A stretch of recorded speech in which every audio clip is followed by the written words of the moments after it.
Hey there, everybody. Oh no, my camera. That's no good. Hold on a sec, folks. Just when I thought I had everything set up. No. Why on earth does that look like that? I haven't streamed in a long time, guys. It's been a while. There we go. Turn the brightness up a bit. The sun is shining directly into my room now, and I don't have curtains. So I'm afraid we're going to have a little glare for a while. Hope you can see okay. Hope the sound is okay. The game doesn't have any sound, so I know that the game sound is too quiet. It's because there is none. Hi, it's me. It's Ira. It's been ages since I did a stream. I just honestly haven't had the energy. Hello, Saffron. Okay. I gotta look back and forth between my two monitors. I think the last time I streamed, I may even have only had one monitor. So it's an upgrade now. Yeah, I haven't had the energy to stream for a long time. I would like to start streaming more frequently again. So I can't promise that yet because it depends a lot on work and things. But I'm hopeful. But today I'm doing something special. So Dwarf Fortress, the game that you see here on the screen. There we go. Now you can see my mouse. It's my favorite game. Dwarf Fortress is my favorite game. It's the best game. I love this game very much. But it is a famously intimidating game for new players to start playing because it is just like so complicated. So a little background. This game has been in development for like 13 or 14 years, and we've got Meep the cat pawing at the window behind me. Sorry if that's an annoying sound. He will stop in a moment. Meep, hey, what is it, Bob? I can't play with you right now. We just been over this. Do you want to get up on the windowsill? Meep the cat, interrupting the stream right on time. Hello, Prodigy and Jay. Welcome. Just dealing with the cat. Okay, he's just looking at me sadly now, so at least he's quiet. Dwarf Fortress has been in development for ages. It's famously unfriendly to new players, but it is a free game. There's all the info that you could need in the description down there. Including link to the init files, the kind of option files. Hello, Esme Cat. Welcome. Nice to see you. So I have, rather than go through the settings files and kind of bit by bit, it would take ages. I've just uploaded my settings files. Everyone kind of does their settings files differently, so I didn't really see any point in trying to tell people what to do. So you can look at mine, you can look at yours, and you can tweak things. This is a teaching stream. My goal is to teach people how to play this game. I've been playing this game for 12 years. So when I started, it was a much simpler game. I mean, it was complicated, but it wasn't this complicated. So I've had the advantage of learning to play the game gradually as it's been developed. So I have a good sense of how things work and stuff like that. Yes, my cat is Katrin. Oh, okay. Hello, cat. So yeah, I kind of have this advantage of having like grown along with the game. I started playing it. I think might even have still been in high school when I started playing that game. And I've just kind of played it fairly regularly ever since. So I'm going to play the game. I'm going to take it slow. You can take this game as slow as you want. You can pause it at any time. And I'm going to explain everything that I do in as much detail as I feel like is reasonable. If anyone has any questions along the way, because I know there's a lot to take in here, don't hesitate. Ask me a question. I am watching the chat on my second monitor here. And I'm here to answer your questions and help you understand. So I thought to start off with, to kind of jump in, I am going to create a new world and start a new fortress from scratch. But first, I thought I would show you my current fortress. So I can show you some of the options that you have here. So this is, it's going to take a little while to load. Dwarf Fortress it's an ASCII game. If you're completely new to Dwarf Fortress and you have no idea what's going on, it is ASCII. You can play it with tile sets, but I don't. Because again, I have played this game kind of from the beginning. And back then, all the stuff that's available now as far as utilities and graphics and sounds and stuff wasn't available. And so I kind of just got used to playing the game without them. So, again, I will explain things as we go. I'm going to jump to the surface. So this is the surface. Now, if you're colorblind, you might have kind of a hard time parsing some of the game because a lot of it is the same symbols in different colors. And if you're colorblind, I will recommend playing with a tile set. If you're not colorblind, you will use the colors to distinguish between different things. So, first of all, to look around, I am using the numpad. You can use the arrow keys, but I always use the numpad. It just gives you more control. You can go diagonally.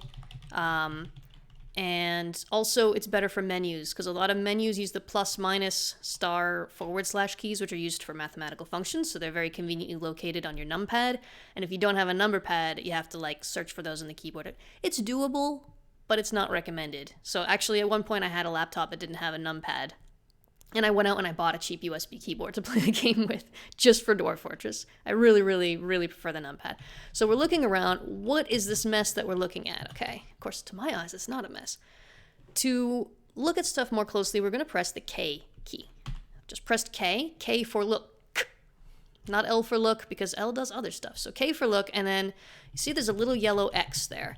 Oh, by the way, one quick note, these are not the default colors. I am using Krug Smash's custom color palette, which I really prefer. It's a bit softer on the eyes. It's not as harsh and high contrast. If you want to find that as well as everything else is in the description below.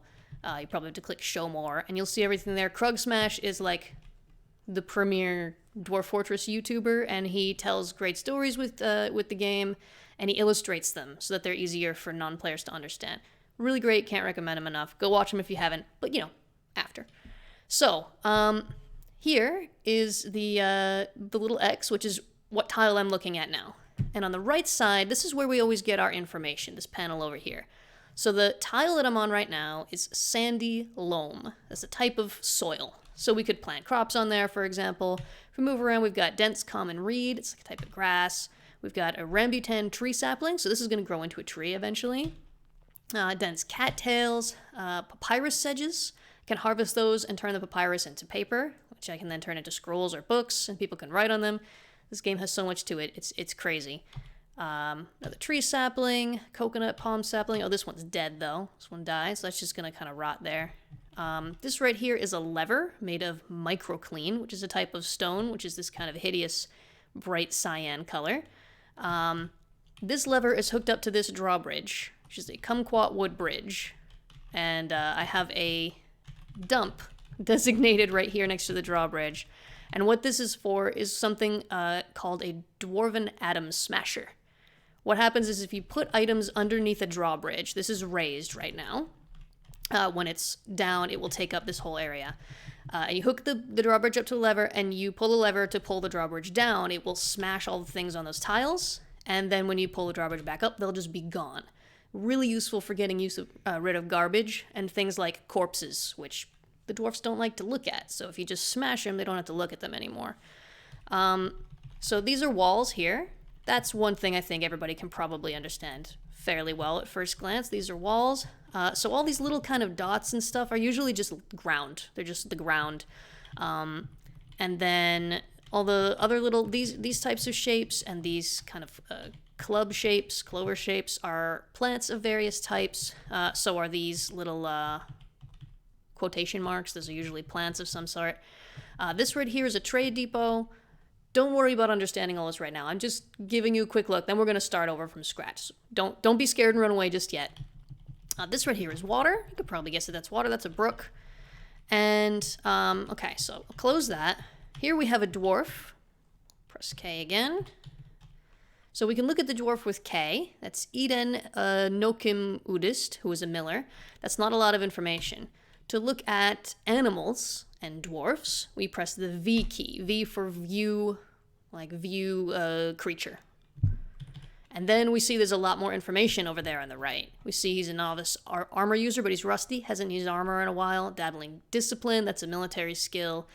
These are all kind of military skills. And again, it's the plus key that you use to scroll down through this.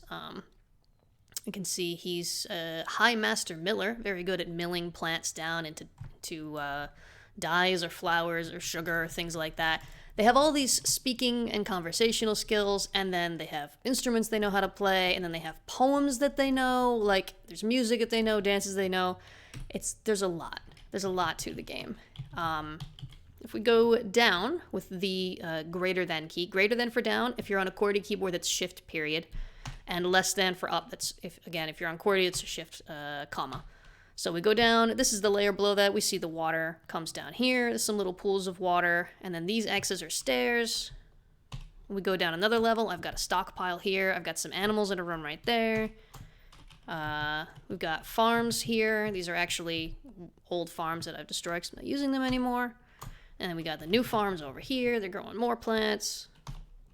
And then I got all my workshops. Up here I've got an area where I've got the birds. So these are guinea fowl and chickens, and they have nest boxes and they can lay eggs. Can either eat the eggs or we can hatch them into baby birds. These are the rooms. So this shape right here is a bed. So all these rooms have a bed, a cabinet for clothing, and a coffer for storing items. Some of the dwarfs are sleeping in their beds. This is a tavern up here. These are tables, these are chairs, these are statues. This is a dance floor area. We've got some rooms that we can rent out. Again, these are beds. And these @ symbols are visitors. They don't live in the fortress. They're just visiting the fortress to kind of hang out in the tavern. So that's probably enough for a quick look. Again, don't be scared if you've never seen that before. I just wanted to give you a sense of like what these things can become. I've probably been playing that fortress for, I don't know, 6-8 hours, something like that. It's going to take a few minutes to save, and then we will generate a new world. I'll show you how to generate a new world, and then we will start a new fortress, and we'll go nice and slow. I'll explain every single action that I take. So we just have to be patient and let it save. If you're playing Dwarf Fortress for the first time and you think the game has frozen, I can almost guarantee it has not frozen. Some things in Dwarf Fortress just take ages to process because there are so many details. So just be patient, get up, go get a cup of tea, go to the bathroom, go have a snack, take a nap, watch a video, come back, and it will be unfrozen. This usually only happens when you are saving or loading files or when you're creating like a new world or a new fortress site. So, oh, hello, it's James Jarrington, also known as Jar of Jam. You made it. Have you just gotten home from work? I was just showing off my current fortress, and now we're going to start over. Got my cup of tea. This is a caramel apple flavored tea, and it's actually really good. Graciously late. Okay.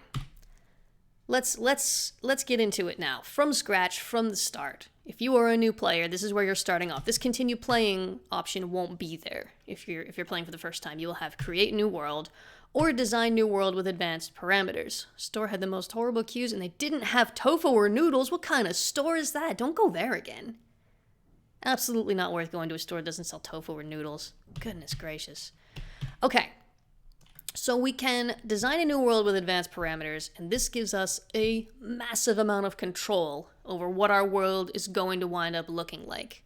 I've used this sometimes to like generate a world that has a lot of enchanted and blessed biomes. I like to play easy. I don't like to play. Some people will embark on a glacier somewhere with almost no food or something like that. No, thank you to that for me. I like my game to be as easy as possible. I'm still gonna lose. I usually don't last that long, even after 12 years of playing. You make one stupid decision, and your fortress just falls apart. But yeah, we're not going to use Design New World with advanced parameters because it's just too much. There's so many details, and we don't need it. The only reason that I would normally use Design New World with advanced parameters is either if I have something really specific that I want, or if I want to disable boogeymen. In Fortress mode, we're not going to run across boogeymen, but in Adventurer mode, if you're out at night alone, boogeymen can spawn and kill you, and they're horrible. You can disable them if you use the advanced parameters, but we're not doing that, so we're just going to go to Create New World. It's going to load up all the things. These are all the creatures, by the way. We've got a warning that this is an alpha. It's been an alpha for a long, long time, and it probably always will be. And here we go. So these are the default settings. World size, medium. History, medium. Number of civilizations, medium. Maximum number of sites, medium. Number of beasts, natural savagery, and mineral occurrence. So these are all medium. Mineral occurrence is sparse. So here's what we're going to do. Because we don't want to wait for ages for this world to generate, we're going to make it smaller. And we're going to make the history short. So, a lifelike meat statue. Yes, there is one over there. It's amazing, isn't it? Maybe I can give you folks a... Oops, hold on. That was the wrong button. Here we go. Can zoom out a little bit. There you go. That is my very lifelike animatronic Meet the Cat. Meeko.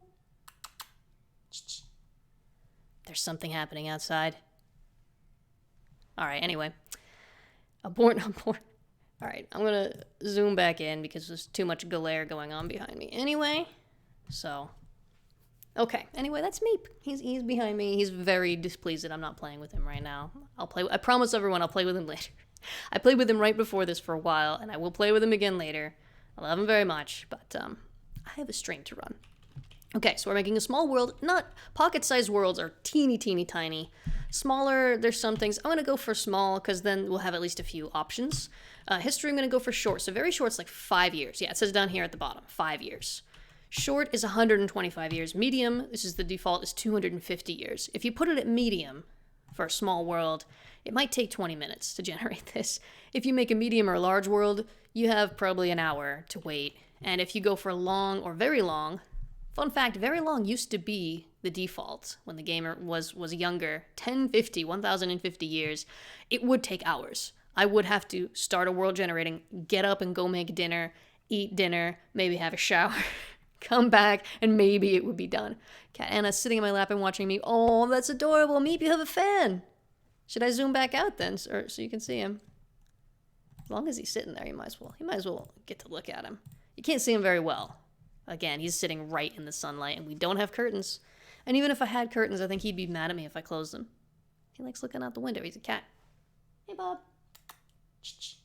Me, cool. Wow. Okay. I see how it is. Anyway, back to Dwarf Fortress. So we're not going to go for this. Back when the game was younger, the game didn't generate as many things in the game history, so it didn't take as long. But these days it generates so much that this would be insane. So we're going to go for short. I don't want to do very short, because with only 5 years, the game doesn't really get much of any history. It's good if you want like a really clean world, but I'd like there to be a little bit of history. Some historical figures, some heroes that people talk about. So we'll go for short. It shouldn't take too long with a small world. Number of civilizations, I'll leave. Sites, I'll leave. Beasts, savagery. I'm going to put savagery to low, so we have more options for kind of easier places. And for mineral occurrence, I did tell you folks I like it easy, didn't I? We're going to have the minerals everywhere, because nothing makes me more unhappy than when I embark at a site that seems perfect, and there's no iron there, and there's no copper there, and that happened to me recently, and I had no metals that I could make weapons or armor out of, and I just had a very bad time. So we're going to put those minerals everywhere. One more note about world generation. I have disabled aquifers in my configuration files. To do this, you have to go through all of the layer generation files for stone and soil and remove the aquifer tag from all of them. Do a quick find and replace, get rid of them all. Aquifers can be a fun challenge if you want a fun challenge once you learn how to play the game a little bit better. But they are a nightmare if you're a new player. If you're going to play Dwarf Fortress for the first time, do not... Hello, Rhino Quinn Gaming, welcome. And Jam left a comment. Never waited for the history to generate. Impatiently stopped it. I'm shocked. No, look at me. Look how shocked I am, Jam. Jar of Jam was too impatient? Oh my goodness. Give me a moment to recover from the shock. So anyway, I have disabled aquifers, so we won't have them anywhere. So we can embark anywhere we want. We don't have to worry about that. So we're going to hit the Y key for yes, let's go. And the world is generating. And as you can see, it's putting little sites. These are all fortresses and towns and roads and rivers and everything. And now the history is generating. As you can see, it didn't take very long at all for 125 years. Felt that sarcasm way over here. That's good. You're doing well detecting sarcasm. Very proud of you. So the world has generated. That's it. It didn't take long at all because of the settings that I used. And we can kind of look around with again, I'm using the numpad. We've got a tomb here. There's some deserts here. At the top, it tells you the name of the place you're looking at. Our world is called the Lucid Continent. And it looks like over here, we can shift an arrow key. We can jump a little bit further. This is goblin territory down here. Down here, this is, what's the big ice? The big ice is... This is a problem with streaming. I can't just stop talking and think of what words are again. Glacier. It's a glacier. Over here, these are dwarfish fortresses, mountain homes. These little omega symbols, that's a symbol for a dwarf fortress. So they are living around the mountains. These reddish-brownish lines are roads, as you might guess. Anything with this shape, this little mu shape, is a ruin on the map.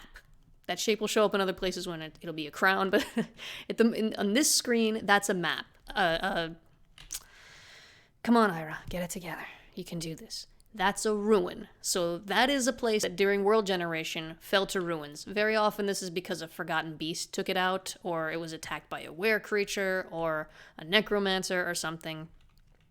So ruins we can actually reclaim if they're dwarfish. But I'm not going to do that. These little eyes with the little hat on them are forest retreats. These are the elves, and these paragraph symbols are the big elvish cities. And there's an elf ruin as well. That's yellow for elf ruin, and then the white ones are the dwarf ruins. I don't see any humans on our map, though. And that is concerning. It may be that the humans went extinct right away. This light blue right here is like the blessed or like magic area. You get like much more positive things there, and purple is bad. Stay away from purple if you're a new player. I don't see any human settlements, and I think that's a shame. Does anyone see any? Oh, actually, is that a human settlement down there? We got a ruin. There is a hamlet, and I think there's another hamlet down here, and that's it.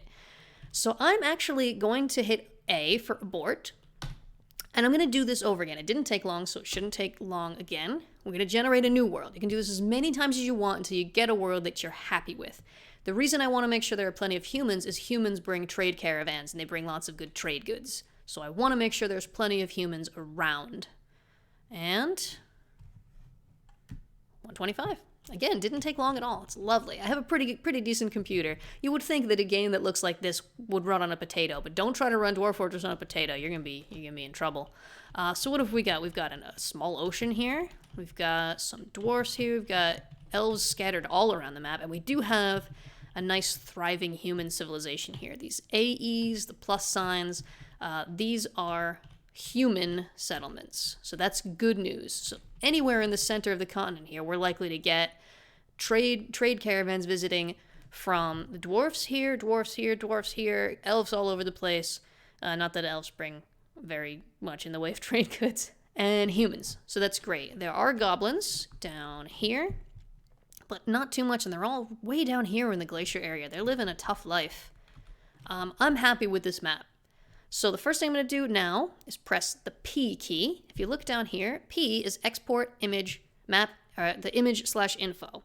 And what that'll do is it'll create files in my Dwarf Fortress directory, which it'll be a world map that I can reference whenever I want to, and a list of the civilizations and stuff like that. You don't always need something like that, but it can be handy to have every now and then. It doesn't cost you anything to do it. And then I'm going to hit enter to accept this map, and the game is going to save it. It's offloading all the units. There's 4,815, I guess, creatures in this world, so it's going to take a moment. Okay.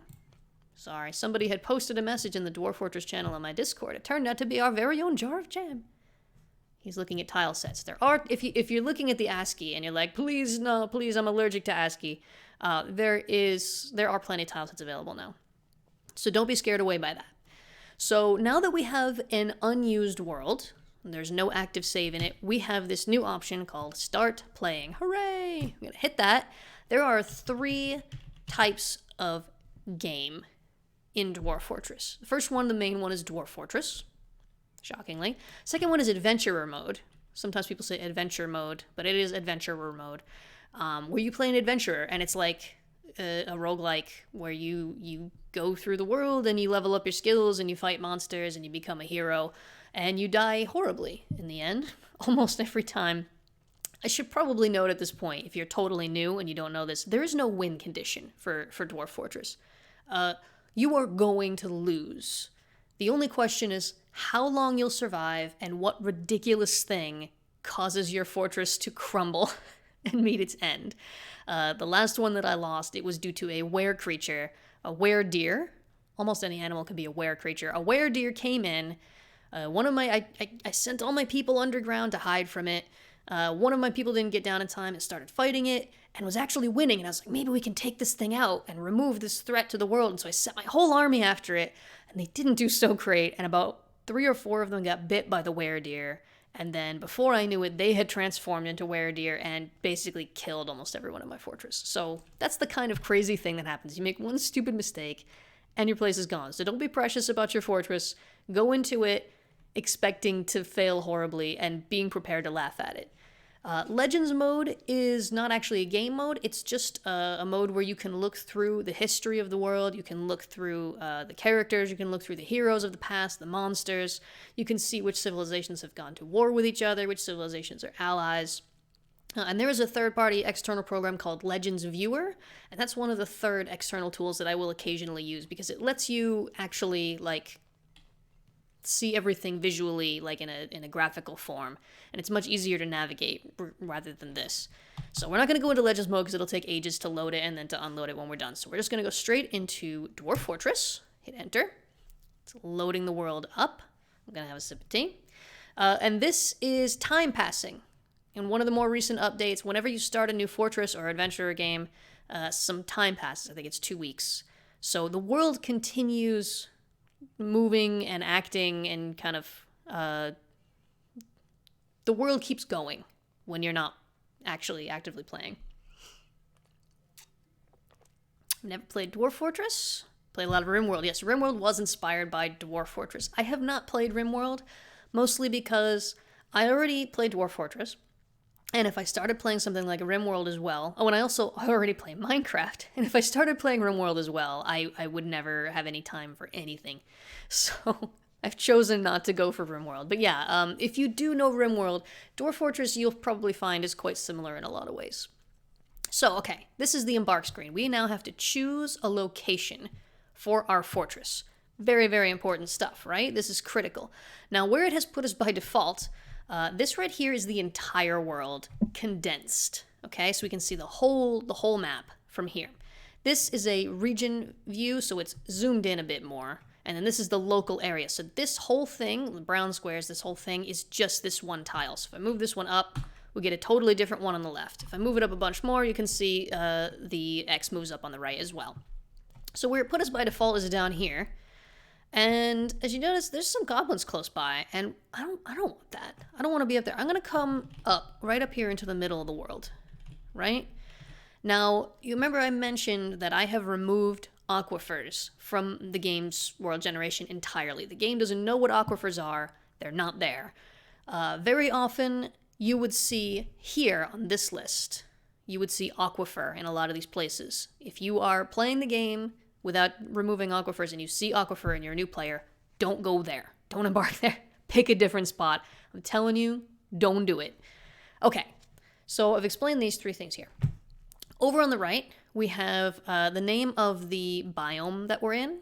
So this is the Forest of Showers. If we move around, it'll change. Oh, goodness. The leafy walls. Forest of Showers is huge. There's the Taupe Ocean, the Jade Hill. So those are the regions of the game.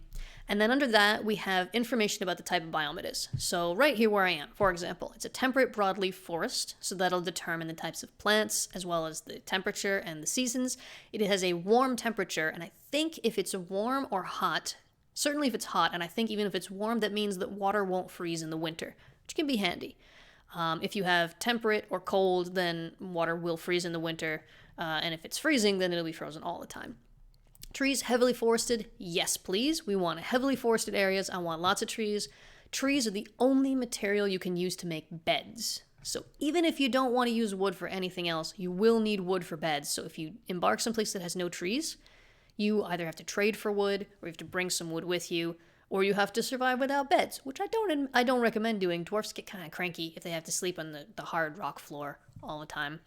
Other vegetation thick, so that means there's lots of other plants. That usually means there's lots of other plants that we can harvest and we can turn into food and drink and other things like that papyrus that I pointed out in the first map can be turned into paper.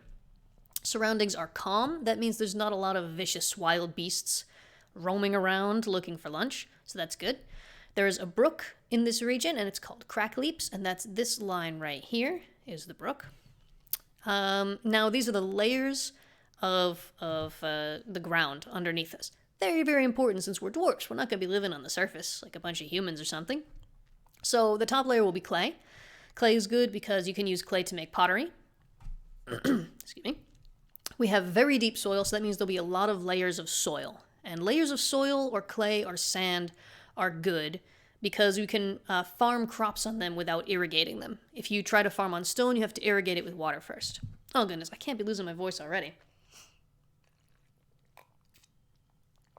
Oh dear. Okay, I have terrible allergies, folks. I'm all medicined up. I've taken 2 different allergy medications and an anti-inflammatory for my sinuses, but I'm still gonna get a little bit scratchy, so sorry about that. Can't live like stinky humans? Absolutely not. That would be horrible. Goodness gracious. Okay, so very deep soil means dwarfs live mainly on mushrooms. So we farm the mushrooms. Mushrooms can only be farmed underground or in something with a roof, but they have to be farmed on irrigated ground. So dirt, sand for whatever reason, silt, clay, all of these things are automatically irrigated, and you can grow plants on them without doing anything more to them. They're also very fast to mine, so you can quickly get a storage area dug out. But if you don't have any soil or clay or sand, then you will have to irrigate the stone with water before you can grow your crops. So it's really important to make sure you have at least 1 layer of some type of soil. Now we have shallow metals, which is good. That means that within the first, I think 15 or something, layers of stone, after we get below the soil, we will find some metal ores. And it's plural, that means there'll be more than one type. Now, because when I set the world generation parameters, I changed the mineral occurrence to everywhere, we'll probably have a little bit of almost everything. So that's great. We'll probably have iron, we'll probably have copper, we'll probably have tin, and we'll be able to make whatever we need to. We also have deep metals, so that's the much, much deeper layers. We'll also have different types of metal, and there's a fluxstone layer. Fluxstone is it could be limestone, marble. I think there's maybe one other. This is they're always white stones, and they can be used to make steel. So again, really important if you want to have top quality. I mean, that's what dwarfs are famous for, right? They're top quality crafted goods. So this is not all the information we have on the screen, folks. Excuse me. If we press the tab key, by the way, the controls are pretty much always going to be shown somewhere on the screen. So if you're like, how am I going to remember all this? You don't have to. Look down the bottom here. Can you see it? Yeah, you can see it. Okay. We've got the Planet of Dawning, the Land of Bust. This is more names of the world and the region. It shows movement keys control region cursor, so I already told you that. These, I'm using the numpad for that. You can use the arrow keys. And for notes, you can leave notes if there's an area you want to come back to later. UMKH, move local area. That's this area here.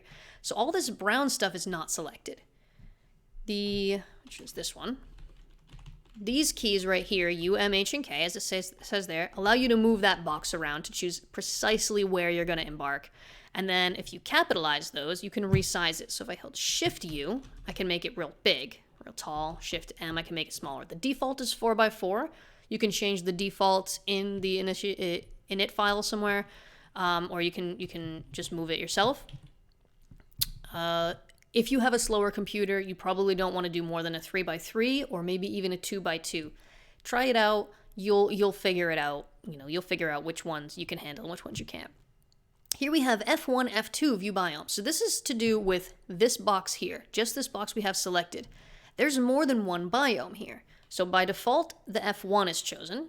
We press F1, it'll highlight where that biome is, and F2 will show us the other biome. And over here, if there's any difference, but no, these both are identical biomes. They just happen to be identical but next to each other. But very often they'll be different. For example, one of them might have an aquifer and the other one might not. They might have totally different types of forestation, trees, everything could be different between them. So it's always important if you see that this is here. If we move, here we go. So if we move to where there's only one biome, that won't be there. So if you see that there, do hit both of those and just make sure you don't see anything you don't like over here, okay? Tab is change mode, and that's what we're getting onto now. There's also F for find desired location. I'm not going to get into that now, but pretty much any tutorial you see, tutorial video you watch will show you how to use that. If you remove aquifers, it's much less necessary. So if we press tab, this is going to change over here. So we can see our neighbors. These are the civilizations, the races that are close enough to us to interact with our fortress. There's dwarves, humans, and elves all nearby, and that means they will come and they will trade with us, and if we make them angry, they will declare war on us, and we will have to fight them. And they will come and invade us and lay siege to our fortress, etc., etc., etc. You notice that you don't see goblins here. Most of the time when you're embarking, you will have goblins close enough, and you will get goblins on this list, and there will be a red line next to them. Let me show you. Let's jump back down here. Here we go. So if we embarked down here, we would have dwarves, humans, and elves, but we would also have goblins, and this red line means we are at war with them. That is, our civilization is at war with them. This is our civilization, the blue one's here. This marks out where our civilization is. So if you start a fortress and you cut down all the trees and the elves get mad, and they come and they try to fight you, and you end up at war with them, and for whatever reason your fortress dies, or you decide to just abandon it or retire it or whatever, and you start a new fortress, you might still be at war with the elves. So do check this, just in case. I don't want to be at... It's perfect if we don't have goblins for this one. We're not probably going to play long enough today to get to the goblins. It's been almost an hour. It's been like 45 minutes already. We haven't even really started playing. But if you have the chance to go to a place without goblins for your first fortress, that's not a bad idea, because it'll give you a lot more room to breathe. Usually if you have goblins nearby, eventually they will come and attack you once you acquire enough wealth and kind of get their attention. Or if you send out raids to attack them, then you'll get their attention and they'll start attacking you. And if you're not ready, if you don't have a military, if you don't have traps set up, that can wipe out your fortress right there. Let's hit tab again. Your civilization. So you see, I mentioned here, these blue ones are your civilization. If we use the plus and minus keys, this is down here, plus and minus or /*, we can choose which civilization we're from.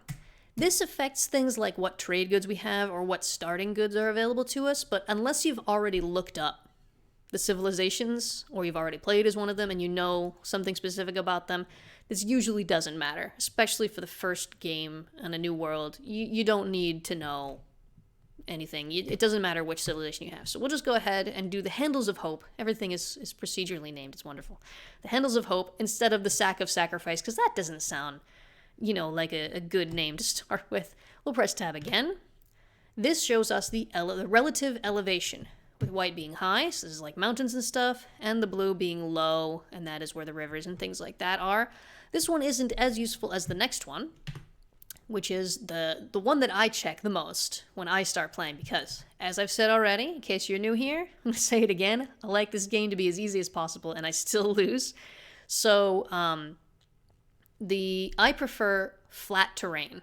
See where we have all those zeros? Zeros mean flat terrain. So if we embark right there, that means the whole map will just be flat. And I just find that easier than dealing with the cliffs and stuff like that. So if we hit tab again, we'll go back around. Oh, we can't embark there. There's an elf place there. We can't go to that one. So I'm going to go to this screen and move around a little bit more, because I like this area in general. How about right here? The river's down the bottom. Oops. Oh, I pressed the wrong button. That's the notes button. No, I don't want the note. Delete. Delete that one. Okay. I meant to press the M. I have to reach around my microphone to hit them, so it's a little bit more difficult. No more notes. No more notes. Thank you, game. I don't want any notes. If we come down here, it's not quite flat, is it? No. We can do better. We can do better than this. I want a nice forested area.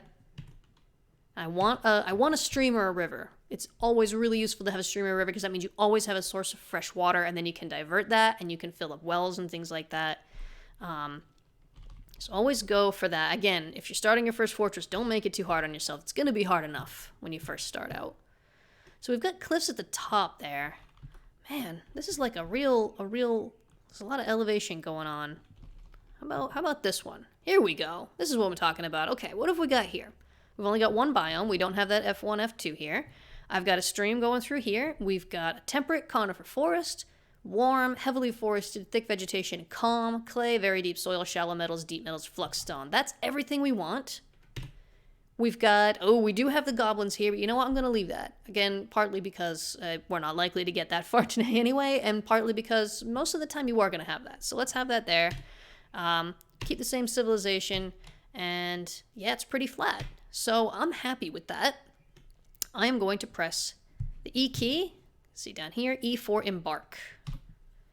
You have selected an area with salt water. Oh, thank you for letting me know that. No, we don't want salt water.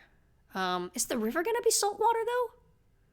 I don't think I've ever embarked someplace with a river that was salt water. Let's not risk it. That doesn't sound like a good time. Oh, those are some serious cliffs. We don't want that. I think I might not get everything I want this time, folks. Okay. We've got temperate, conifer, temperate, so that means it's going to freeze in the winter. So that's a little added layer of challenge. Heavily forested, thick, and wilderness. That means there might be some scary animals, some dangerous animals out there. You know what? Let's go for it. Let's go with this one. I think this should be fine. E for embark. Now, here's where we have to make another decision. You can play now, and that means it'll start us off with a set of equipment and some dwarfs that should be sufficient to get started. Or we can prepare for the journey carefully. That is kind of a complicated process. Experienced players will always prepare for the journey carefully, pretty much, because it gives you control over a lot of starting things, and you can be sure to have things that you know you want. Whereas if you play now, you kind of have to hope the game gives you everything you need. However, since we've already spent, 50 minutes now? 40 to 50 minutes just getting ready, I think we need to get into the game. So I'm going to hit play now, and we should be fine. It'll start us off with a little bit of everything that we should need, more or less. Now, this is going to take a moment to generate. So whenever you start a new game, it says you have arrived. After a journey from the mountain homes into the forbidding wilderness beyond, your harsh trek has finally ended. Your party of 7 is to make an outpost for the glory of all AIRA'S, that's the name of our civilization, in Dwarfish. There are almost no supplies left, but with stout labor comes sustenance, whether by bolt, plow, or hook, provide for your dwarfs. You are expecting a supply caravan just before winter entombs you. Supply caravan, they come into trade. We'll have to pay for that stuff. But it is spring now. Interestingly, it always says it is spring now, I think, even though sometimes now that you start it isn't always spring. Interesting thing to know. They just haven't fixed that yet. Enough time to delve secure lodgings, ere the leopards get hungry. So leopards are the dangerous creatures around here. Now, they are very unlikely to attack us unless they get startled or we attack them first. So we should be fine. A new chapter of Dwarven history begins here at this place, Savot Ingiz, Stand Ceilings. So that's the randomly generated name of our fortress. That's another thing you can choose if you prepare carefully for the journey. You can name your group, you can name your fortress, and you can even choose your fortress's symbol in a very complicated menu. So that's kind of fun. We got Stand Ceilings. Strike the earth. I'm going to hit enter, and we're going to wait for a few minutes because it's going to take a few minutes for this to load in. Oh goodness, my tea's getting cold. So this is the moment where most new players will say, "Oh God, the game is frozen." In fact, the title bar does say Dwarf Fortress not responding. Oh, that wasn't too bad actually. That was actually pretty quick. It can take a lot longer than that when you first embark. Don't panic. Don't force close the game and reopen it. Just be patient. Like I said, get up, go do something else. It'll catch up. Now, when you first start, it usually looks like this the first time you play the game. This is the default screen, where on the left we have the play area. Here we have the key bindings for everything. This is the kind of information panel, and here we have the mini-map. No one ever uses the mini-map pretty much at all. I don't think I've ever known anyone who actually uses the mini-map. So we're going to press tab. That's going to get rid of the mini-map. Basically, pressing tab cycles through your options for this side. So press tab again. That's going to stick this over to the right. This is the kind of standard layout that the average experienced player uses. Okay? Now remember I said that it'll always tell you the key presses and the commands somewhere. This is the place where that pretty much always happens, right? And it's a lot to take in the first time. So don't worry about it right now. I am going to walk you through everything. But one of the options that I have enabled in my options files, again, you can download my files in the description below the video, is to pause on load. So every time I load up the game, it is paused. If I didn't do that, the first thing I would do is pause it, because you're never ready to just go. You pause this game a lot to make plans and look around and, you know. So I've got my numpad. Again, you can use just the arrow keys if you don't have a numpad, and we can look around this area. This right here is our wagon, and this contains everything that we brought with us. We have a cat, that's this gray sea. We have a dog here. And we have dwarfs. Dwarfs are these little bearded friends. And there's another cat there. Do we only have one dog? We have 2 horses. Oh no, there is another dog. Okay. Usually when you do play now without preparing carefully, it will give you breeding pairs of all the animals that you bring. Hello, Nicholas Newton. Welcome. Great to see you streaming again. Thank you. My wrist is not great. Actually, that's kind of why I've started playing Dwarf Fortress pretty intensively lately, is because I can't really use the mouse right now. I've actually set up my gamepad using Joy to Key to use for the mouse. It's clunky and it's clumsy and it's not great. But it gives my wrist a bit of a break. So I am using the mouse for the stream, but you don't use the mouse too much in this game, so it's okay. Yeah, thanks for asking. I'm trying to rest it, and hopefully it'll get better soon. Meep came on the journey.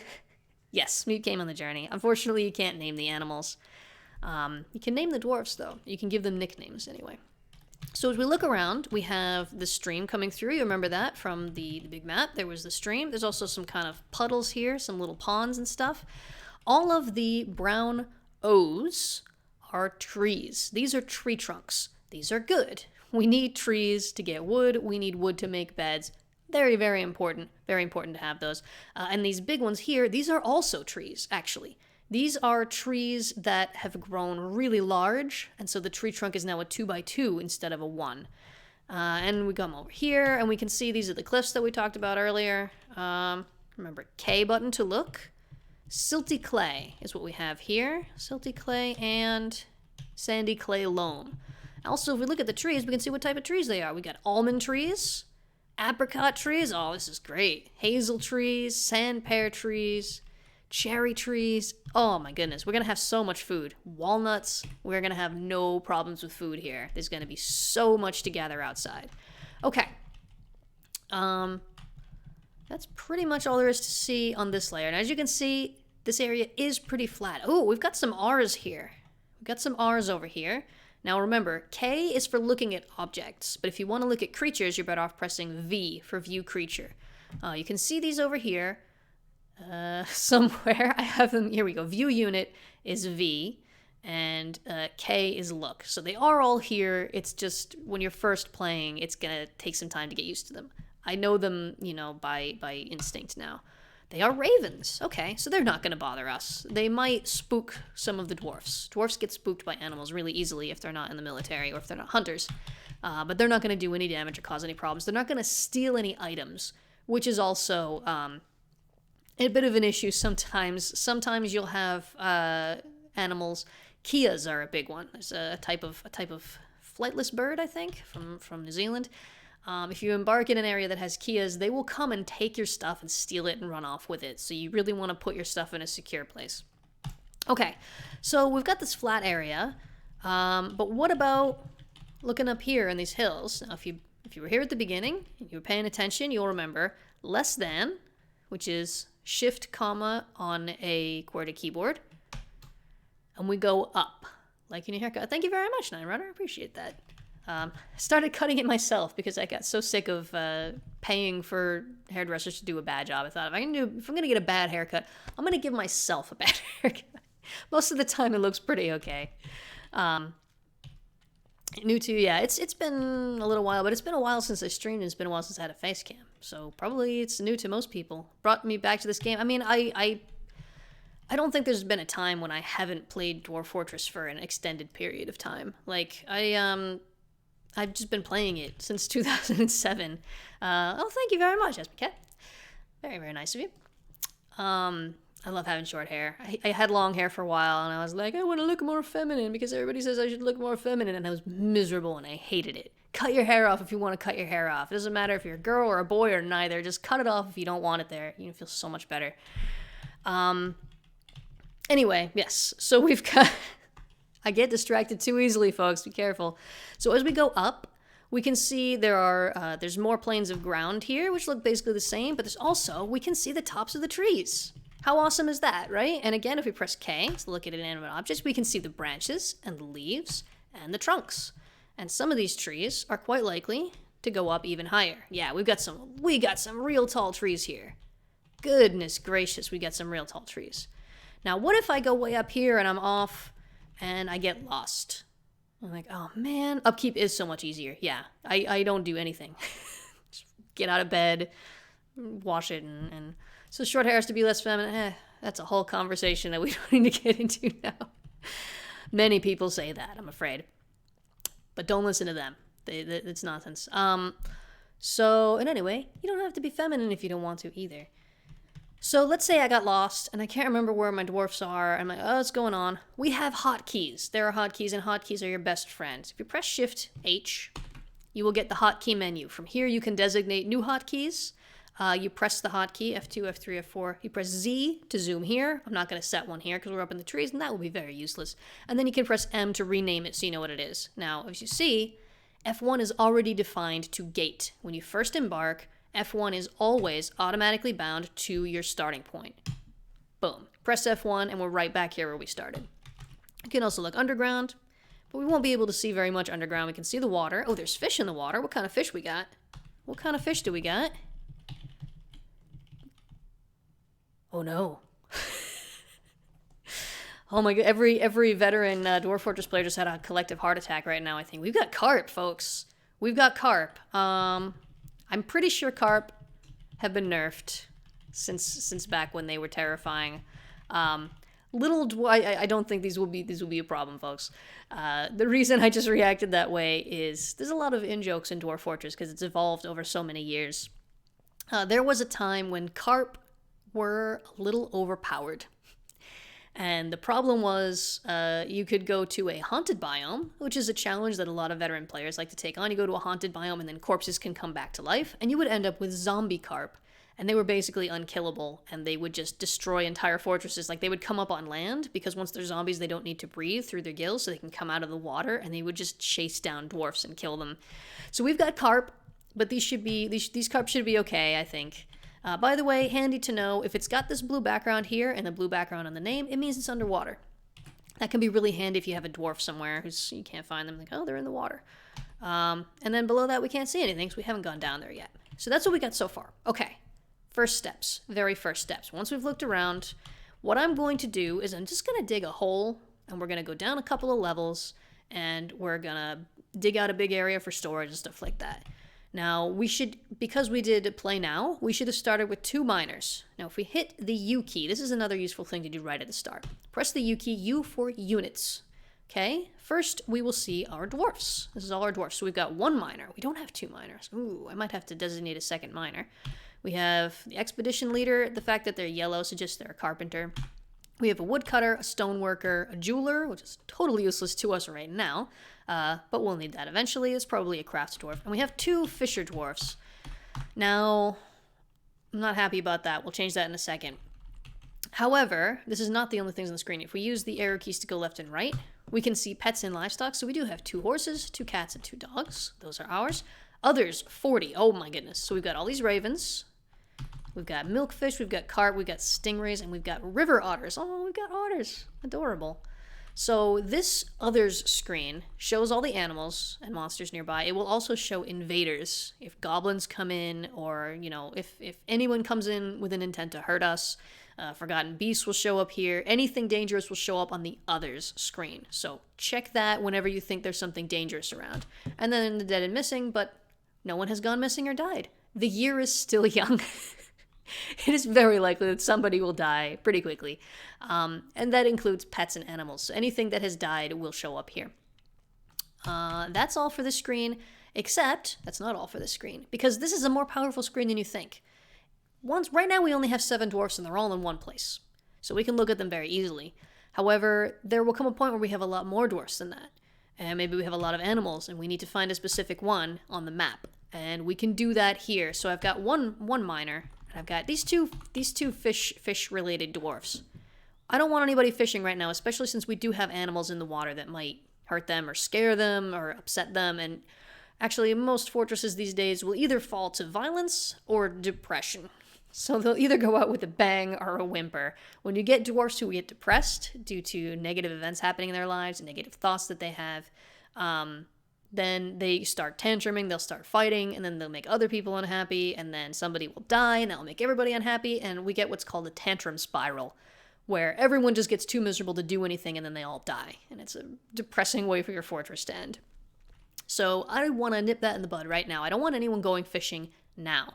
Down here at the bottom, we've got V for view unit, Z for go to unit. M for manager, we don't need to worry about manager right now or any of these other ones. Now, if we press V, we can jump right inside this dwarf's head, okay? Now, it owns 14 objects. That's clothes and stuff like that, or if they have any tools with them. Press Enter, we can see their thoughts and preferences. Now, again, new players, brace yourself. There is order to be found in this chaos. Here we go, jumping in their head. Boom! Oh my gosh. Wall of text. Wall of text. You don't need to worry about most of this text. Now, if you become an experienced player and you want to micromanage, you can do things like finding out their likes and dislikes, getting them items made out of materials that they like. You can assign them a job that is well suited to their personality. And these things will affect things, but when you're a new player, don't worry too much about that. At the top is their current thought. And this dwarf is just thinking, I'm well. Great, super. Continue to be well. This is a female dwarf. She's a worshipper of Nozom, which is a dwarfish god. The gods are all randomly generated when you generate the world, so we'll find out what that's the god of later. But your dwarfs will believe in various gods, and you will have to build a temple for them to pray, or they'll get sad. Okay? The blue stuff is just biographical stuff, not important. The yellow stuff, not important. This white text right here is a physical description. Also not important unless you like visualizing them specifically or you want to draw pictures of them or something. She's weak and skinny, her eyebrows are quite dense, her hair is quite dense, her long hair is braided, her somewhat narrow head is somewhat short, her burnt umber skin is wrinkled, her brass eyes are slightly wide set, her hair is dark tan with flecks of gray. That's the level of detail you'll get for every single dwarf. That's just the physical description. Here is something a little bit more important. So the dark green is positive attributes. She's slow to tire and quick to heal. And then we have the negative ones in red, but she is susceptible to disease and weak. Again, if you're colorblind, I'm sorry. You can adjust the color scheme to one that works for you. I don't know if someone has specifically made one for different types of colorblindness, but if you are colorblind and you can't tell the difference between the red and the green, you at least can read the text and the information will be there, and you can know that the positive text is always first and the negative text is always after. If you're not colorblind, then you can use the colors to use it as a sort of shorthand, and you won't actually have to read them. Then we have this lighter green text here, which is their preferences. Most of the time, don't worry about it. However, if you have a dwarf who's really unhappy, and it's very easy to tell because they'll get a little downward red arrow that flashes on their icon. You can use the things they like to give them happy thoughts to bring them out of depression before they start throwing tantrums. So that's the only time you really need to worry about this. Down here we have some more attributes, only negative ones here. Poor focus, iffy sense for music, poor creativity, and next to no empathy. Well, goodness me. Okay, then we have this block of text, which will be the same for pretty much all dwarfs. And if there's anything special for them, it'll be at the end, and it'll be in a different color. So here we have, she dreams of crafting a masterwork someday. So that's her life goal. Like The Sims, right? They have a life goal that they strive for. Every single dwarf has a life goal. And you can help them reach those life goals, and they'll get positive thoughts from that for the rest of your life. Or you can ignore it and not worry about it because you have enough on your mind, and that's fine too. Just know that that's an option. Now we have this white text here, which is about her personality, which I'm not going to read. And then down at the bottom, we have a bigger block of text, which will be color-coded to say whether they're affected by their needs being met. Right now, she's untroubled by unmet needs because we just started. As we go on, this text will change a lot. And the only two places you normally need to look when you're quickly looking at a dwarf is this right here to make sure there's not any big problems. And up here, there will be something about injuries. And at the top, you can look at their thoughts. Anyway, I just wanted to show you an example because this is... Dwarf Fortress has some of the most insane and detailed generation of everything. It's just kind of the most detailed simulation of a world that's ever been made. So this is all here for you at all times. We'll press escape to leave this screen. Take a deep breath. Okay, we can also look at their relationships. So Nozom is the deity, and all of the other dwarfs are friends, so that's handy. Sometimes dwarfs will have lovers or spouses or children or just passing acquaintances, And generally, most dwarfs will want to spend time around their friends and family, otherwise they'll get unhappy thoughts from being lonely. So that's the main thing here. And then, here's the fun part. We can hit Y to customize the dwarf. Now, what I would like to do is give all of these dwarfs nicknames based on the people watching the stream right now. So, most recent chat was from EsmeCat. Or would you prefer if I just put Katrin? If you're still watching. Anybody who wants a dwarf named after them, make yourself known in the chat right now. I know there's a little bit of a delay. I'm going to have a sip of my tea because my voice is getting all hoarse. I got 7 dwarfs up for naming. We'll give them all nicknames, and then we'll see what happens to them, and if they die horribly, I'm really sorry. They probably won't, though. We probably won't die. Okay, Cat or Katrin? Let's go with Cat. That's nice and easy to see. Is there anyone else who would like Dwarf? Jam, I'll make you the other Fisher Dwarf, where I'm gonna stop being a Fisher Dwarf and maybe become another miner. Do you want your dwarf to be named Dwarf? I'm gonna name it Jam. What you gonna do about it? That's Jam. We got Cat, we got Jam. How about the jeweler? Who wants the jeweler? Anyone want the jeweler in the chat? I'm used to zooming to them rather than... Right, cool, manly. Night Runner wants right... Well, right, cool... Yeah, alright, why not? Right, cool, manly. Sure. How about our stoneworker? Any takers? If not, I'll just pick someone at random. Or I'll just name him... Let's look back through... I don't know who's still watching. I don't have a list of who's watching at the moment. We got Nicholas Newton. Would Nicholas Newton like a dwarf? Let's just say Newton. This one's Newton. I do like giving them all names if somebody's watching, because then if something happens to them, just Raikou is fine. Too late, I already did it. There is a delay, so... just looking back through the chat. Has anyone else made themselves known? Rhino Quinn Gaming. We can get a Rhino. And... I know Saffron was watching. We'll make Saffron appear. Saffron, you're the expedition leader. Hey, well done. That was just totally at random. That won't necessarily stay the same, but you're starting as expedition leader. Do we have one more who's been in the chat? I know we've got more people. Prodigy, NJ, and Flamed. Okay, Flamed Fame Fox was first, so we'll say Flame. Yeah, say Flame Fox. No, it's Flamed Fame. Flame Fox it is. Stop making your username so complicated. Okay, so now we have Flame Fox, Saffron, Rhino, Newton, Raikou, Manly, Cat, and Jam. Anything terrible happens to them, it's happening to you now. So let's zoom in the Fisher Dwarf in particular. So the V key, barely been able to concentrate on the stream. Support has been ridiculous this morning. Oh goodness. The other Melinda's here. Hello.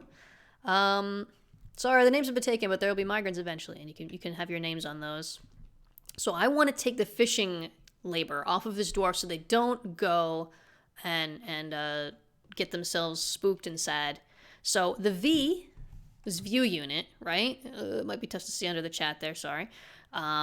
Z is go to unit. That is what we want to do now. Z will put the little X right on there. So this is the Fisher Dwarf. Now, this screen also has a lot of details. We don't need to know all of them now. The only things that are real important for now, if you press G, it gives you a general overview of their skills, which you can navigate with plus and minus. It doesn't even have enough. P is the other ones. PL. This is probably the most important one because this is where you decide what they are allowed to do and what they are not allowed to do. Now, they will level up in skill in different labors and activities the more they use them. But any dwarf can have any labor enabled, and they will be able to do things that require that labor. So the first thing we're going to do is turn off fishing. No fishing for you, Jam. You're not allowed to go fishing. Jam, have you ever gone fishing in your life? I would be very surprised if the answer to that is yes. So now, they all have, by default, they all have some basic health care, just feeding people, bringing them water, and bringing wounded people back to the hospital once we have a hospital, which I'm not going to get to today. And hauling, which is carrying items around, putting them in stockpiles, things like that. Very important. Also, very important to have these turned off for people that you really need to do a job, because the hauling labors will often take priority, and then they'll be running around carrying stuff rather than doing the job you need them to do. So remember to turn that off if you need to. Other jobs, we have architecture. I usually turn this on for most of them. It's not one that comes up very often, but usually when you need to build something that requires architecture, you need it done quickly because it's like a bridge or something like that. So it's good to turn that on. Alchemy, I don't even think alchemy is actually in the game yet. Somebody let me know if I'm wrong about that. I don't think alchemy is actually in there. Cleaning is quite important because they'll get unhappy thoughts if there's like blood all over the place or vomit or something like that. There's a lot of bodily fluids. Fortunately, we just have ASCII, so you don't have to look at any of the graphics. Lever operation, everyone should always have lever operation on, because if you need a lever pulled, it's usually because there's an emergency and you need a drawbridge closed or something. And if people don't have this lever turned on, no one's going to flip that lever, and by the time someone gets to it, it's going to be too late. Road building, again, something you don't do very often, so we can just leave that on. Wall floor construction, we'll see what that is. You can build walls and floors and stairs and things like that. And construction removal. These two you might turn off for your miners, for example, so they're not running up to the surface, because these are high priority tasks, because usually when you need to throw a wall up, you need it done quickly. Escape to come out of these little mini menus, by the way.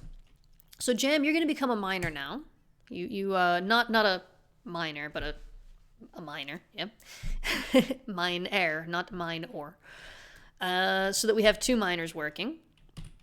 Okay, and then there was also, again, Z.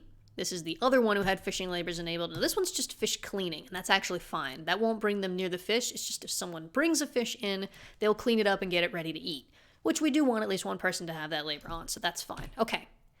So there's all these different things that they can do. We're not going to look at all of them right now. We need to make sure at least one dwarf has wood cutting, which we know they do because we have a woodcutter. So by default, the woodcutter has wood cutting turned on. If no one had it turned on and we designated some trees to be cut down, they would just sit there not being cut down. So if you designate something to be done and it doesn't get done, it might be because there's nobody who has the right labor for that.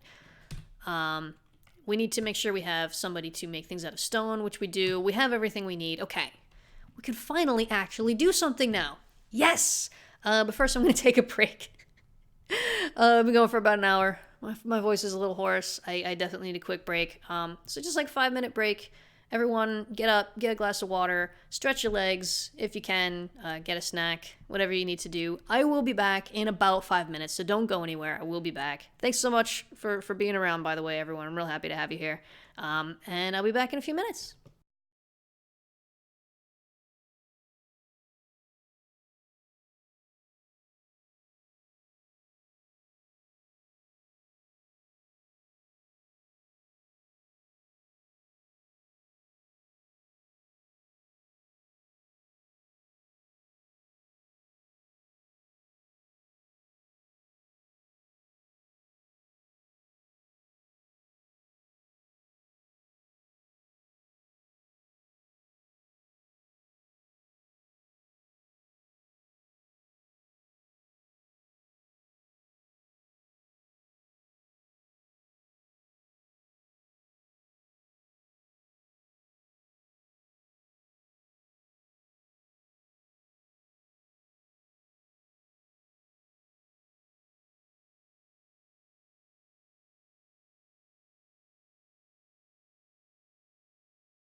And we're back.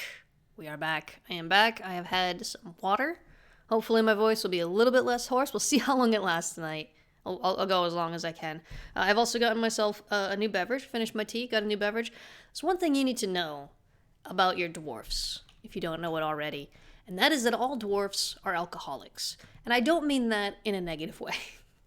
Some of you are like, huh?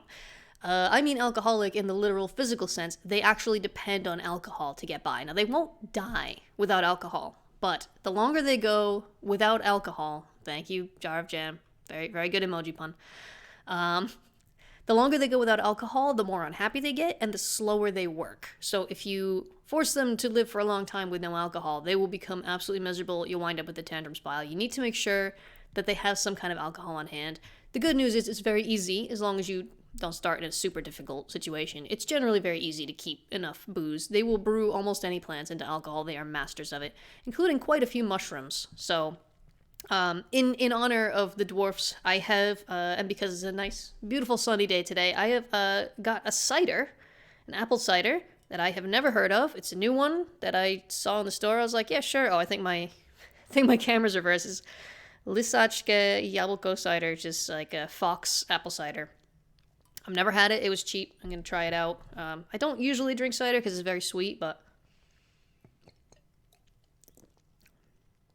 it's very sweet. It's all right. I thought it would be fun to have a little bit of a cider or something like that while we're playing Dwarf Fortress. Just, join the dwarfs. Okay. Let's get started, right? Let's start actually doing stuff. There's more things I can show you in menus and stuff, but I think some of you are probably already a little terrified. So let's make some actual progress, and then we can look into things some more later. So the first thing we want to do is we want to give some jobs to these dwarfs, right? They're standing around here and there's nothing to do. They're just kind of hanging out. And eventually they'll eat all their food and drink all the alcohol and they'll all die, or some animals will come in and kill them or whatever. So we need to give them stuff to do. Basically, the way Dwarf Fortress works, if you've played something like RimWorld, then you probably already know this. You give orders indirectly. What you do is essentially make a giant to-do list for the fortress, and anyone who is capable of doing one of the tasks on the list will eventually do it. So if I press the D key, D for designate, that is right here, D for designations. This is one of the things you'll use the most often. D for designate. Now there's a whole bunch of stuff we can designate. Since we're outside on the ground level, by default it has set it to T for chop down trees, and that's exactly what I want to do. Now I can click on individual trees with the mouse, and that will designate them, but that'll take a while. We've got a lot of trees around, and we want to clear a bit of ground. So what I'm going to do is I'm going to set this yellow X over here somewhere. Press enter. That's setting the first point in a box. And then you can move this way. If you hold shift and the arrow keys, you can move, I think it's 11 spaces at a time. There we go. So now all of these brown highlighted trees will be cut down by someone with the wood cutting labor. So they need a wood cutting labor enabled, which we already checked, someone has that, and they need an axe. And we know that they brought an axe with us because this is the default start to the game. They always give you an axe.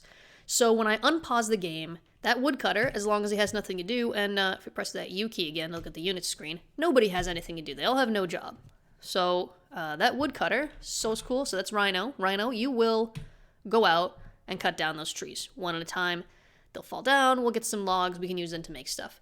But let's multitask, right? We have the game paused, and that's only one dwarf out of 7. So another thing we can do, we can designate plants, P for plants, and we can do the same thing. I mean, great big box. Now, how many of these little dots and things on the ground do you think are plants that we can harvest? I think you're gonna be surprised. It's quite a lot. So if I hit enter to finish this, all of those spots are harvestable plants, and we can we'll send somebody with plant gathering out to get them. Now, I don't know if anyone has plant gathering enabled because I did a quick kind of start now. So let's take a look. Plant gathering is under farming. So Saffron doesn't have it. The woodcutter will be cutting wood. The stoneworker doesn't have it. The jeweler doesn't have it. I don't think anyone has plant gathering enabled. This fish is a butcher and tanner, which is good. I'm going to set you to gather plants because you don't have anything better to do right now, right? And the fisher dwarf, same deal. You don't have anything else to do. Oh, you have mining. I gave you mining. All right. I do want my miners both working together.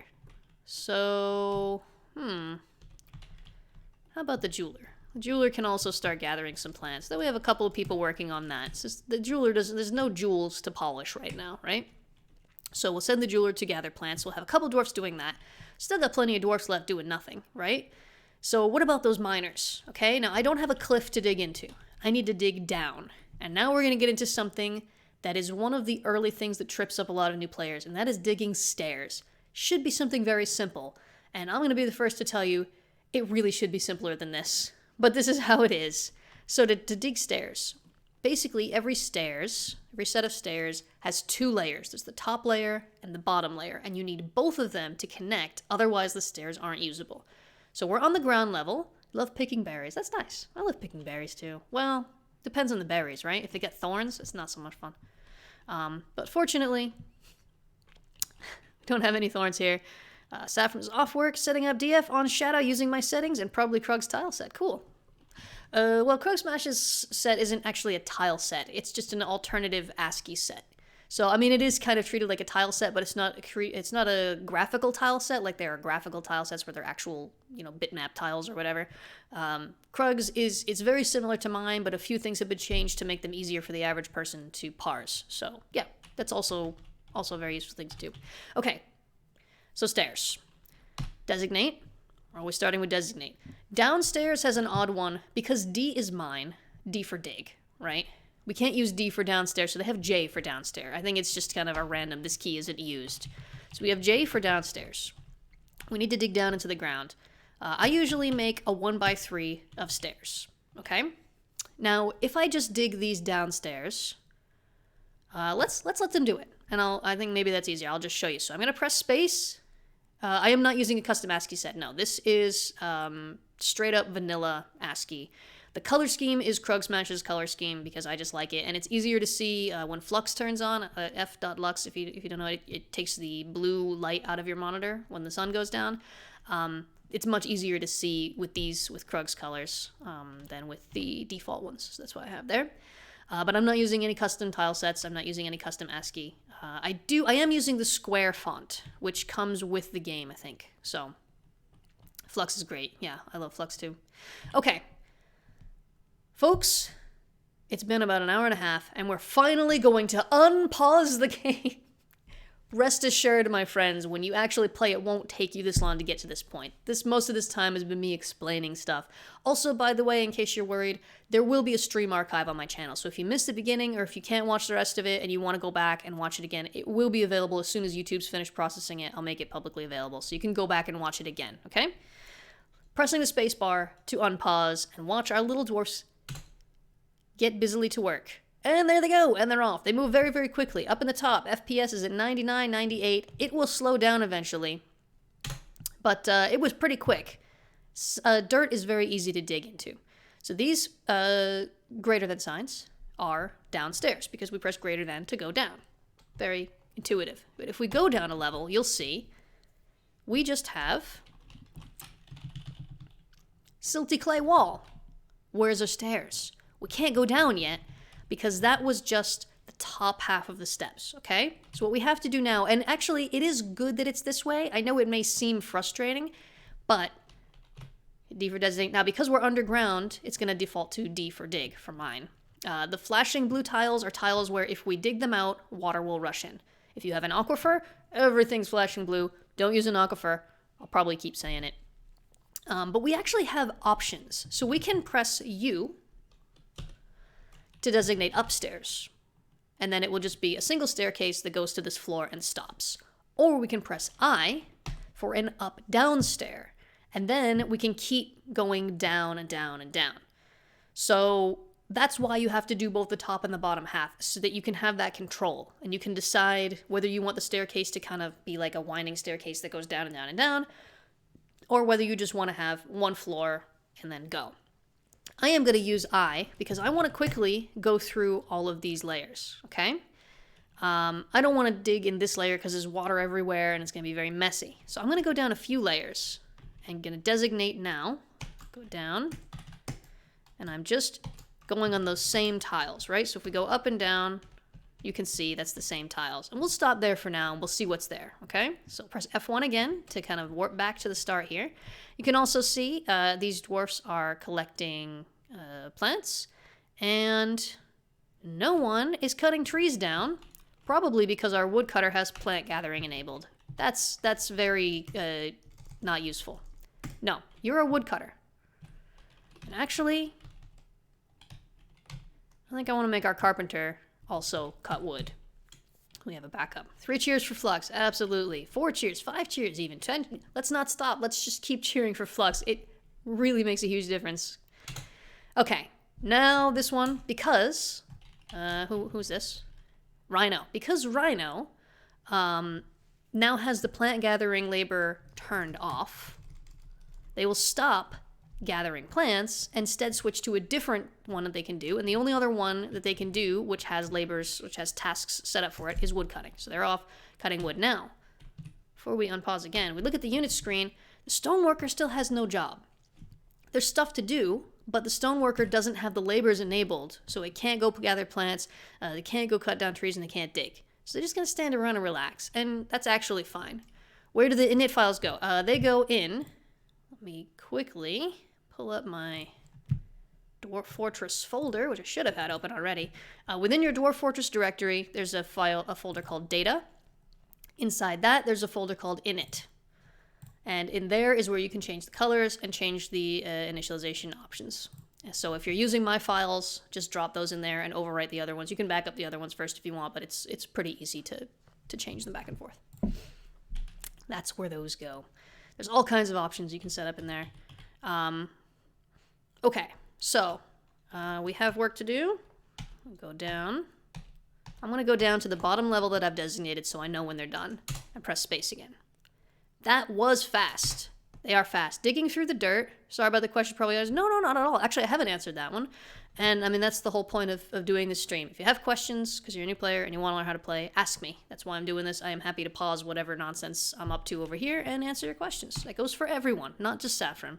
Especially Saffron, though. Saffron's great. Go follow Saffron as well. Saff is awesome. Okay.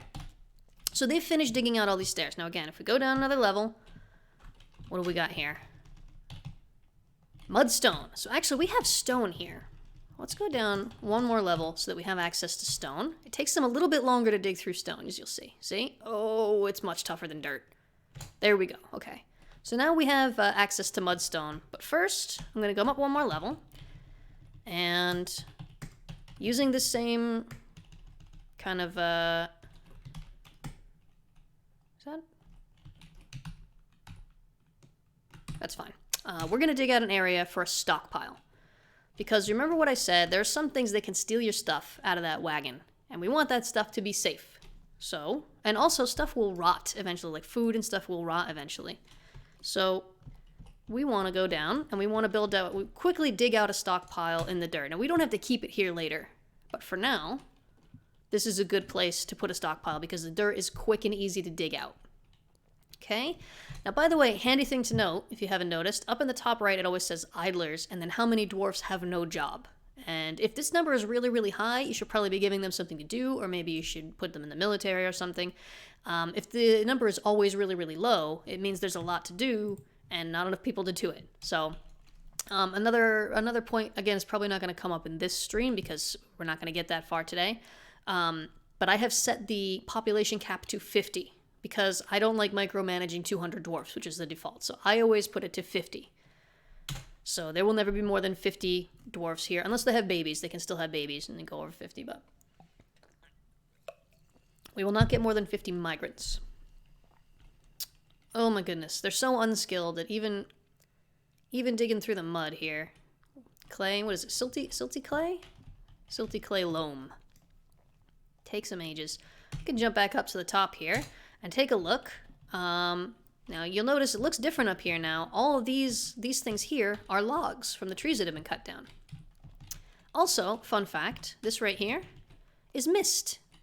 Some of the logs have fallen into the water, and when something falls into the water, it splashes mist.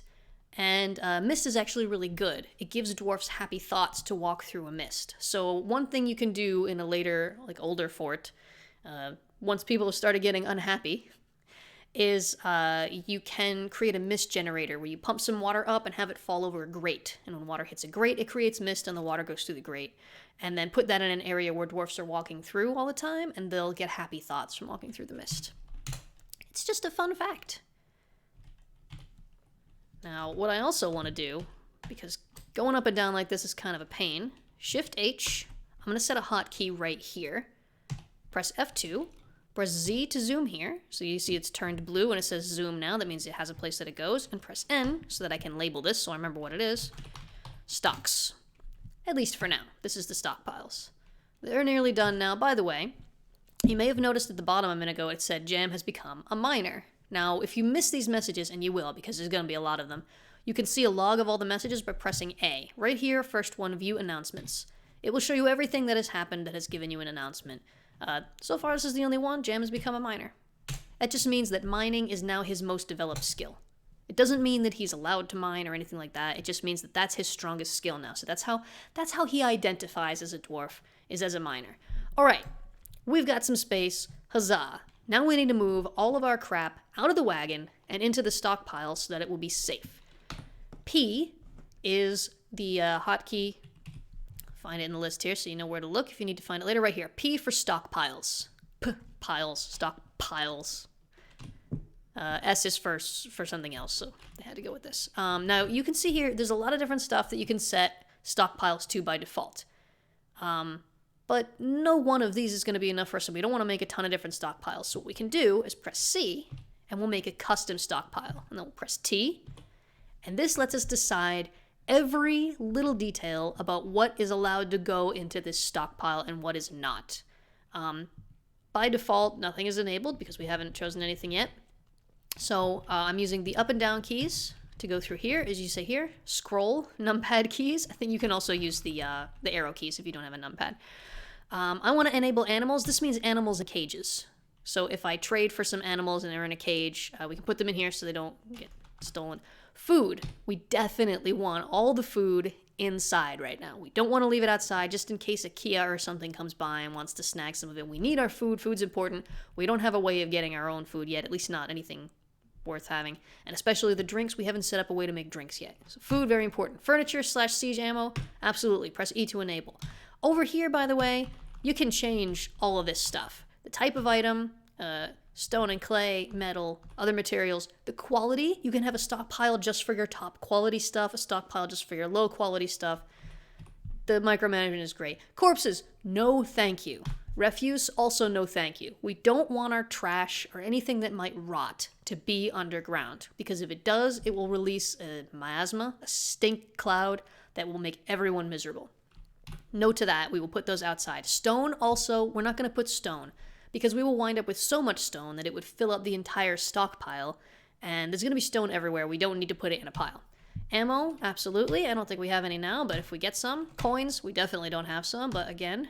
Bars and blocks, sure. This is usually bars of metal and also bars of charcoal and stuff like that, used for smithing. Gems, I'm not going to put gems because like stone, we're going to end up with a lot of those and they'll take up the whole stockpile eventually. So for now, we'll leave gems out. We don't need them. Finished goods, absolutely. You can see chains, flasks, goblets, musical instruments, all of this stuff we definitely want to keep safe. Put that inside. Leather, sure. I think we have a little bit of leather to start with. Same with cloth. We want that safe. Wood, no. Again, we've got like hundreds of pieces of wood above ground. We don't want to fill up our stockpile with that. Weapons and trap components, absolutely. Armor, absolutely. Sheets, this is pieces of paper, absolutely. Again, we don't have any yet, but we'll get some eventually. And that's it. Once you're done, you press escape, and we now have those custom settings. So I can now fill up this whole room. Again, I can shift arrow to go up a larger way. And those equal signs indicate empty stockpile spaces. So now, the dwarfs are going to start bringing all of our items from the wagon into the stockpile. Now, what if we want to change something? Because we will eventually want to change something. Or what if we just don't remember what this stockpile has in it? It's time to learn a new hotkey, and it's another one of the most common keys that you're going to use a lot. Let me find it on the list. Here we go. Q for set building tasks and preferences. I don't know why it's Q. There's a lot of keys already used, so you will get used to it. It will become second nature. Q, to look into buildings. Stockpiles are treated as buildings. So now you can see on the right, stockpile number 1, you can change the settings, or view the settings. You can change how many barrels and bins can be used to store things. Don't worry about that. We'll take from anywhere. All this stuff you can leave as a default. Don't even worry about it. All this stuff is for really much more advanced things that you definitely don't need to concern yourself with now. But we can press S at any time to go in, see what's allowed, and change it if we want to. So don't worry about making a mistake. You can always come back and fix it.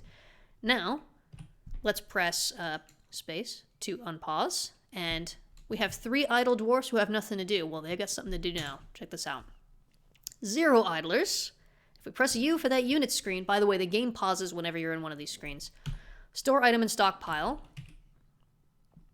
What are the other 2? Yeah, okay. So anyone who doesn't have a job is grabbing things from the wagon and taking them down into the stockpile. Let's follow one of these dwarfs and watch them do it, okay? If you press V again for view unit, you can find one of the dwarfs. We've got Newton. Anytime you're looking at a unit, you can, at the bottom here, press F to follow. Press F, unpause, and then we'll follow them around. They move real quick, as long as your FPS is up high enough. So they're just taking all the items out of the wagon and bringing them down into the stockpile, just like we asked them to.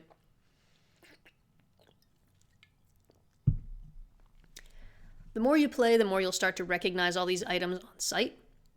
So don't worry if you don't recognize them now. You can always use that K button to go and look closely at them until you get used to it. But at the bottom, see it says who we're following and also what they're doing. Store item in stockpile. No job flashes up for a second, and then store item in stockpile again.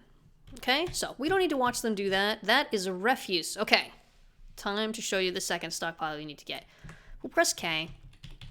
There's this little 2 here.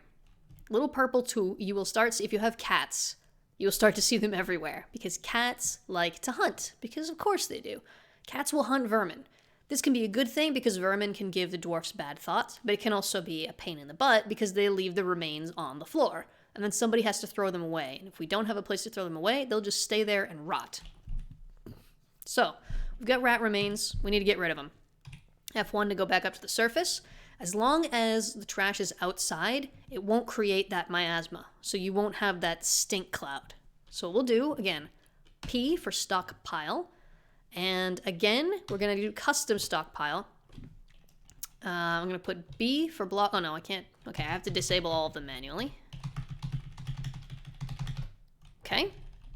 Now, corpses are also going to go here. That means if an animal, like a larger than a vermin animal, dies underground, they will take the corpse out and put it in the stockpile instead of leaving it on the floor, which is what they will do otherwise. We want to enable that. We want to enable refuse, okay? And I think, yeah, pretty much all this is fine. Now, it says things here like cheese, prepared meals, meat, fish. That's only if they're rotten. Okay, so only rotten items will be put outside where they can decompose in peace. And then we've got all this other stuff. Now, eventually you'll want to take bones and shells and maybe skulls, and you'll want to move them to a separate stockpile underground because one thing, they don't decompose, and for the other thing, they can be used to craft into other items. Like you can turn bones into crossbow bolts, for example, or skulls into totems, which you can trade. For now, we're just going to put it all outside, okay? So we've got our stockpile options ready. Got a nice clear area out here. And we'll just make a nice big refuse stockpile. So any trash that's underground will now be put out here safely out of the way. Let's give them a few more minutes. Carry stuff around. Have a sip of our very sweet cider.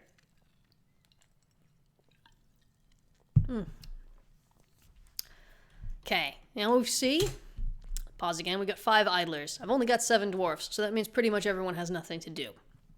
So let's go back down here. So we've got our stockpile all set. They've carried everything down here. One thing we can do is we can deconstruct the wagon. It's not something we need to do. Deconstructing the wagon, I believe, will give you a piece of wood. So if you're doing a challenging fort where you don't have wood, you can get a piece from that. But we have plenty of wood, so we're not going to worry about that. Now, I had the miners dig down here. Again, I press D for designate.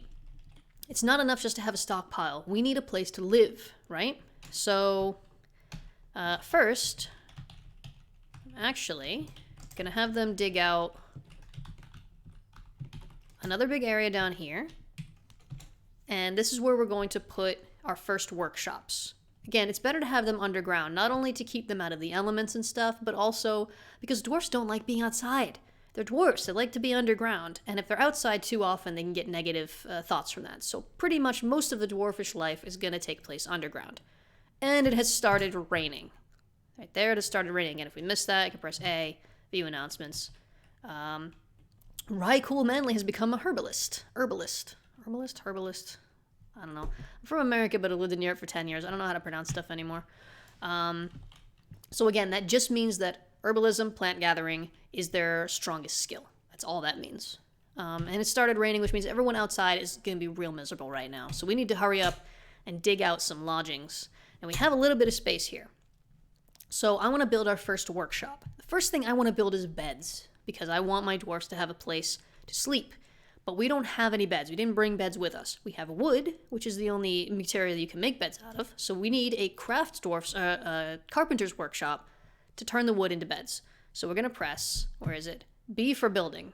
B for building. There's a lot of stuff on this list. This is the entire list, although actually you can't see the entire list because my stuff is covering it up on the stream. You can go through the list like this with the, again, plus minus will go down one at a time. And star forward backward slash will go up the entire, well, it'll go up one screen at a time, and this is only one screen worth of stuff. So we want workshops. This will open up a sub menu. We can go down to it, or we can just press the W key and it will open up the workshops. Very important stuff. We always need workshops. Go down and find the carpenter's workshop, because that's where we need to make the beds. Press enter, and we've got this, see those red X's? That's the designation for where to build it. So we're going to move this to a place where they're all green. And now if you notice, if your ability to see colors and contrast is strong enough, there are light green X's and there are dark green X's. When the building is completed, the light green ones will be tiles they can walk over, and the dark green ones will be tiles that are like walls that they can't walk over. Most of the time this isn't that important if you have plenty of space, but if you're building in a small area, it is possible to build it so that the workshop is blocked and then you can't get into it. So it's good to pay attention to that if you can. We'll just stick that right here. I always leave a space around the workshops for them to walk. And the only building materials we have right now are logs, wood.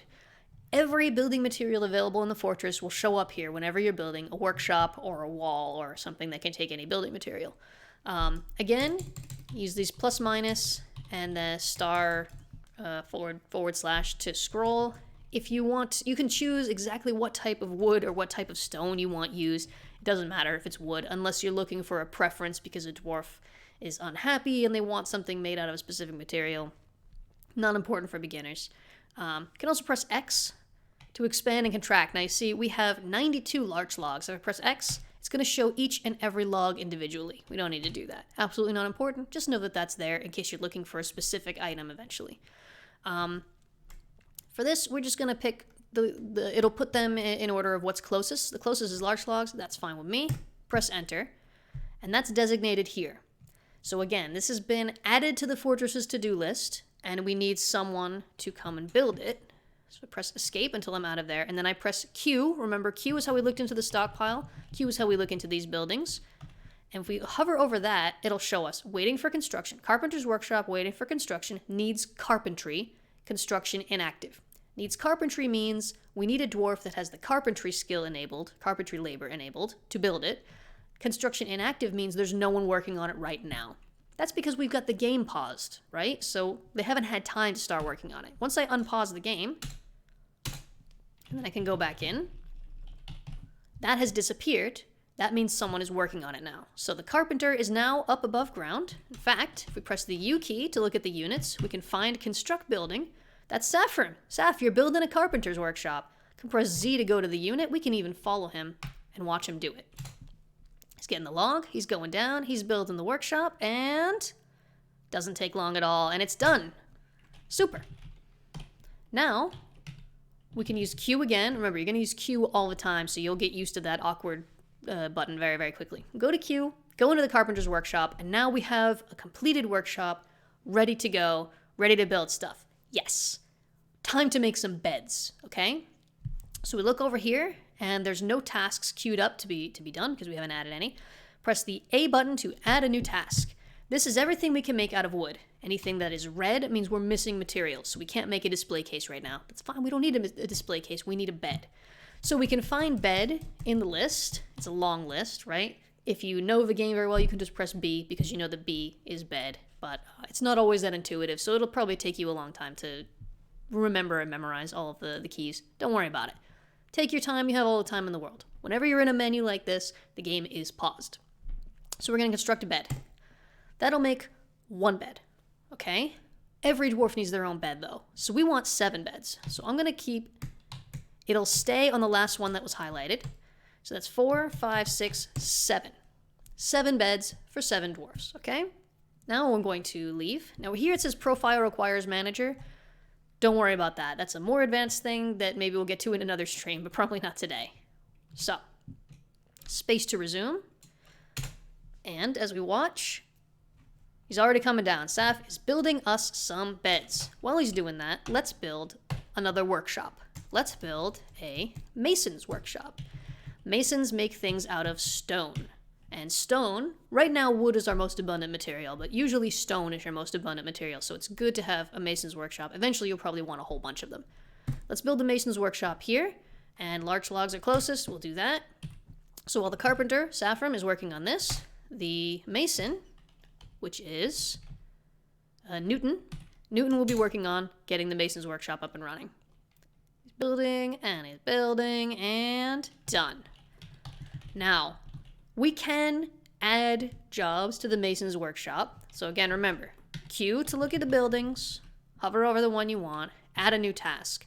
First things we need to make out of stone are probably a table and chairs so that they can sit down while they eat. They hate standing while they eat. Find table, and we can find throne. We're gonna have a problem. Folks, can you guess what the problem is gonna be? This is a tutorial I'm teaching you. Ooh, Cat has become herbalist as well. So let's unpause. We've set the command, please make us a table and chair. Go.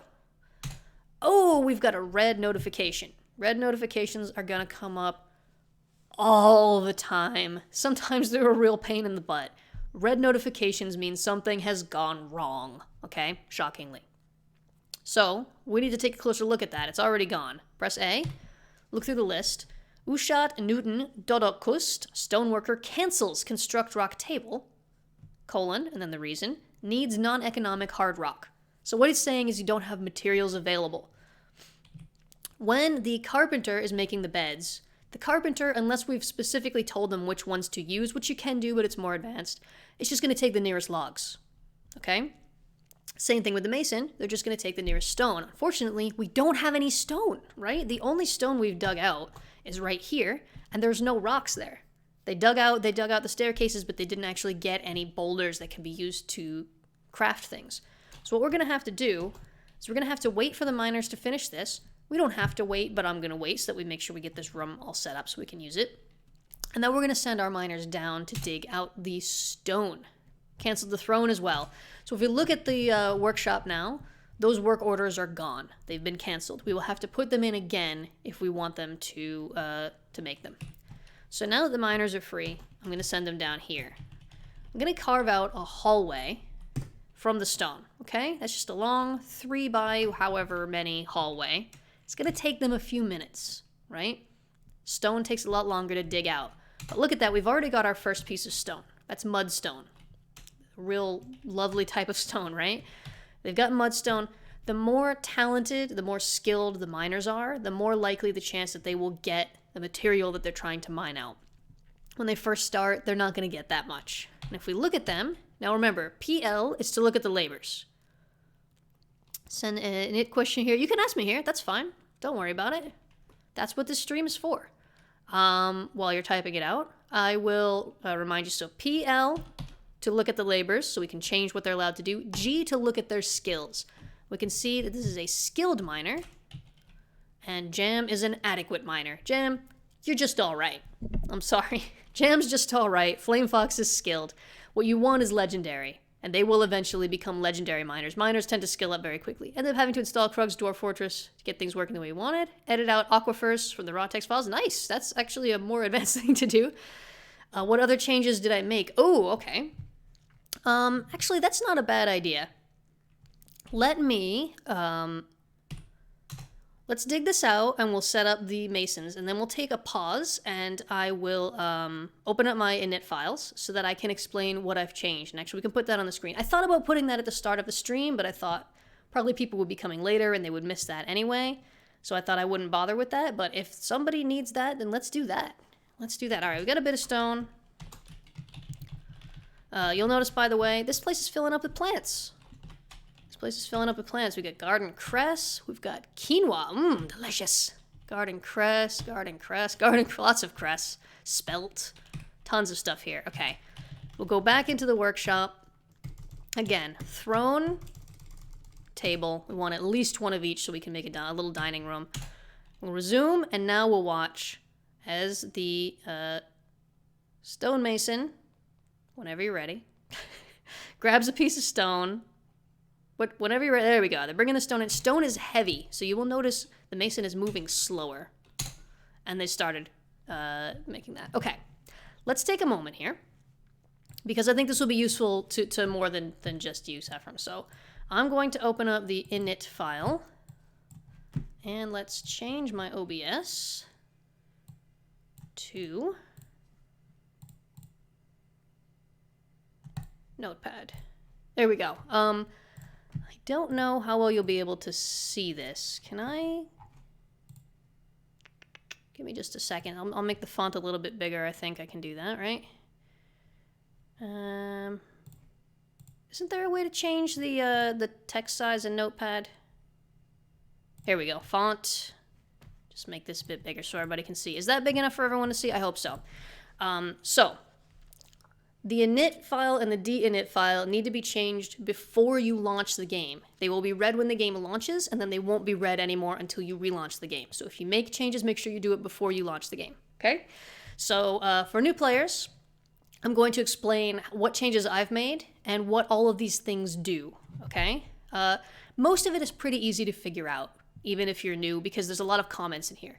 So I have sound no. The only sound is a single music file. It's a very pretty acoustic guitar music file, and I had it on for a long time, but I've been playing the game for 12 years. 12 years of one track gets a little old, so I turn the sound off, okay? Volume I don't touch. Intro I changed to no. If you're new to the game, I recommend leaving this on to start with, because there's a very nice animated ASCII intro to the game, which it's lovely. But again, after 12 years, it's still the same intro. I don't watch it anymore. I turn that off. I keep the game windowed. I don't like playing it in full screen. The window to X and Y is just the size of the window when you first open it, and then I make it full screen anyway, so I don't touch that. This is the font that I use. I believe it comes with the game, but I don't think it's the default one. I like the square font. By default, it's not a square font. It's like taller than it is wide. I really, really prefer it square. I can't stand the default. So I changed it to curses _square 16 by 16 dot bitmap. You can make your own fonts. You can find other ones online. There's tons of them. This is the one that I use. Saffron, you probably have this changed to Krug Smash's custom one. Okay, window resizing, I leave that on so that I can resize the window. Full screen info I skip because I don't use full screen. But this is the same thing. You can set the size and the font here. Black space, again, this is a full screen thing, so I don't use that. Graphics info, this is if you're using a tile set. I don't use a tile set. I love my ASCII. I'm very old school. So I leave this all off. If you were using a tile set, you probably, if you're a new player, you'll probably use like the lazy new pack or something to set it up. If you want to do it yourself, there's tons of tutorials available for that, so don't worry about that. Okay, blah, blah, blah, blah, blah, not important, not important. Print mode, I don't touch any of this. True type, I don't touch any of this. Topmost, I leave that off. I don't need the game popping on top of everything. FPS, I put on yes. This is, as you saw, as I pointed out several times, if you didn't notice, at the top of the screen, excuse me, goodness gracious, it's this cider. At the top of the screen, there's an FPS display. It shows you your frames per second. By default, it's capped at 100, which I leave at 100. If it was any higher than that, it would go too fast to understand what's happening. As you play, this will go down. Not it might, not it probably will, not it could. It will go down. The longer your fortress is alive, this game is simulating so many things. It doesn't matter how powerful your computer is. it's going to go down. As long as it stays above about 40, I find it very, very playable. If it goes down below about 40, it starts to feel really slow. So that's why I have the FPS on, so that I can tell if my dwarfs are just being slow for some reason, or if it's the game itself running slow. Frame refresh, I don't touch. I don't touch any of this. I don't touch VSync. I don't touch blah, blah, blah. You can read the comments for this stuff if you want. I have the mouse enabled so that I can click on specific things if I need them to. I don't change the mouse picture. I just leave that. So I think the rest of this I don't touch, except for compressed saves. I put this on yes because the save files, I have it back up seasonally. I'll show you that in a second.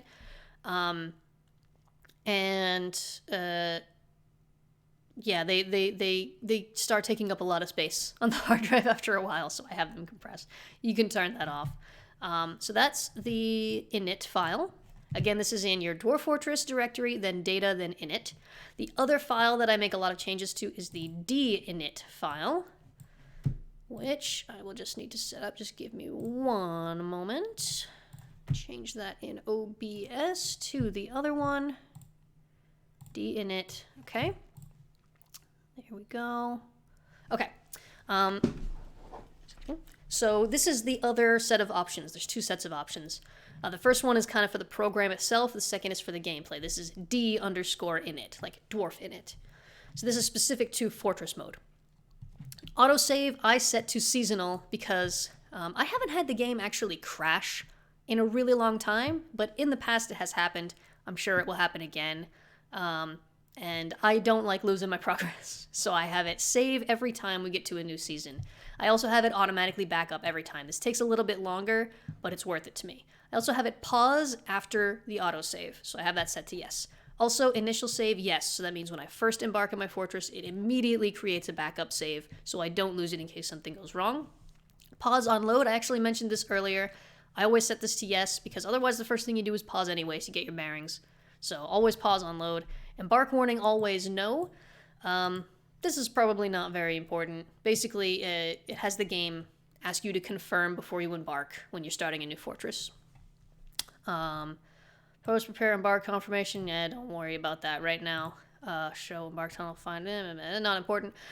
Here's some other things that some people change. I don't change any of these, but I will explain what they do because these might be relevant to you. Temperature, I have set to yes. Every single item in the game has a temperature. Every item, every stone on the ground, every little piece of rat remains that a cat dragged somewhere, every creature, everything has a temperature. And this is used to calculate things like freezing, melting. Things have different melting and freezing points. It's very detailed. If the game is getting laggy, you can set temperature to no, and that will help a lot, because that's one of the things that gets calculated the most. That's why this is an option. Weather, same thing, you can turn off the weather so it doesn't rain and stuff like that, and that can also save a little bit on FPS. It makes the game a little easier. I have economy set to yes. Economy is actually kind of an advanced thing. Once you get to a certain point, you'll start getting noble dwarfs, and they will start wanting you to, or you can start it earlier if you want to, and you can start minting coins. Once you start minting coins, the dwarfs will actually earn money for doing their jobs, and they will use that money to buy things, and it gets a lot more complicated. So you can turn that off if you don't want it. Invaders, this is usually goblins. If you're close to a necromancer tower, it can be necromancers with hordes of zombies. You can set this to no if you don't want to be invaded. If you're a new player, you might want to set this to no so that you don't have to deal with goblins and stuff like that where you're still getting your bearings. Or if you just want the game to be easier. Cave-ins. Oh yes. Cave-ins do happen, but only when there's nothing supporting the ceiling. So, as long as there's a wall somewhere holding up the ceiling, it's fine. Like, you can completely clear out a huge, huge area, and it won't cave in. In earlier versions of the game, it did. It doesn't anymore. As long as you have at least one tile holding them up. If you pull out that last tile and there's no walls, the ceiling will come down. And this happens most often when you're building structures above ground, actually. So, like, if you're building a multi-layer thing, and you're like, oh, no, I want to change that around, and you pull out the floor, and the whole thing just goes, and you're like, oh, no, that was the last piece holding it up. And then people get hit by flying logs, and it's awful. Artifacts. Artifacts are a special thing. I know we won't get them today. In fact, I don't know how much longer we'll even be able to go today. I'll do more of these, though, if people are enjoying them. Don't worry. Artifacts are a dwarf can be possessed with a strange mood, and then they claim a workshop. They go beyond your control. They will not do anything you tell them to, and they will start collecting materials to build an artifact. Artifacts are very valuable, and they're very durable. They can't be destroyed generally, so they're really useful to have. However, if the dwarf doesn't manage to find all of the materials they want, they'll go insane and they'll eventually die, and they might kill other people along the way. So again, if you want the game to be easier, you can turn off artifacts. Zero rent, this is if you have economy on, and I never get that far. Testing arena, that's a feature that we haven't talked about and you don't need to worry about. Walking spreads spatter. This is turned off by default for a reason. If you have this turned on, every liquid on the floor, when a dwarf walks through it, they will spread it. And before long, your entire fortress will be covered in vomit. The reason for that is dwarfs get sick if they've been underground for a while and they have to go outside. And they are inevitably going to have to go outside for something. Then they start throwing up. And it gets on your staircases. And if you have dwarfs spreading that, the whole fortress will be covered in puke, and it's really super gross. Same thing happens with blood if you've had a monster attack, or if a hunter is coming in with a catch. Blood will get everywhere. Oops, excuse me. So that's turned off by default, because otherwise it's a huge mess. In adventure mode, though, it is turned on, so if you walk through stuff and you're an adventurer, it will spread. You can change those as you prefer. Log map rejects, this is for if you're making like really complicated, like if you're using that advanced map generation system, and you've got settings that the game just can't quite get a world to fit all of your requirements, and it starts rejecting world after world after world. You can turn this on and it will tell you what the problem is. Probably not a problem for a beginner. This is the embark rectangle. At the start, when you're choosing the site for your fortress, I said you can make it bigger or smaller, and by default, you can change the defaults. So the defaults are 4x4, and you can change this to be bigger or smaller as you prefer. Path cost is very advanced, don't worry about it. Same thing with all these things, don't worry about it. Coffin, no pets default, turn that to yes. If you have this set to no, then that means whenever you create a coffin for dwarfs to be buried in when they die, and they have to be buried, otherwise there's all kinds of bad stuff that happens. You can have ghosts, you can have bad thoughts. If there have been pets that have died, they will take those coffins, and you'll end up with a graveyard full of dead cats and stuff instead of dwarfs. So best to set that to no pets default, and then you can change specific coffins to allow pets if you want to. So you can have a pet cemetery somewhere if you want to. These are color things. None of this stuff is really anything that I look at or change. We go down under here. Idlers, top, this is that. It's at the top right on mine. I think that's where it is by default. It just shows how many dwarfs have nothing to do. Sit labor list, I just leave by default. This is, it organizes the dwarfs in the unit screen by their job. Population cap, this is what I changed to 50. It's 200 by default, and I don't like it to be that many. But you need 80 to get a king, you need 100 to get everything.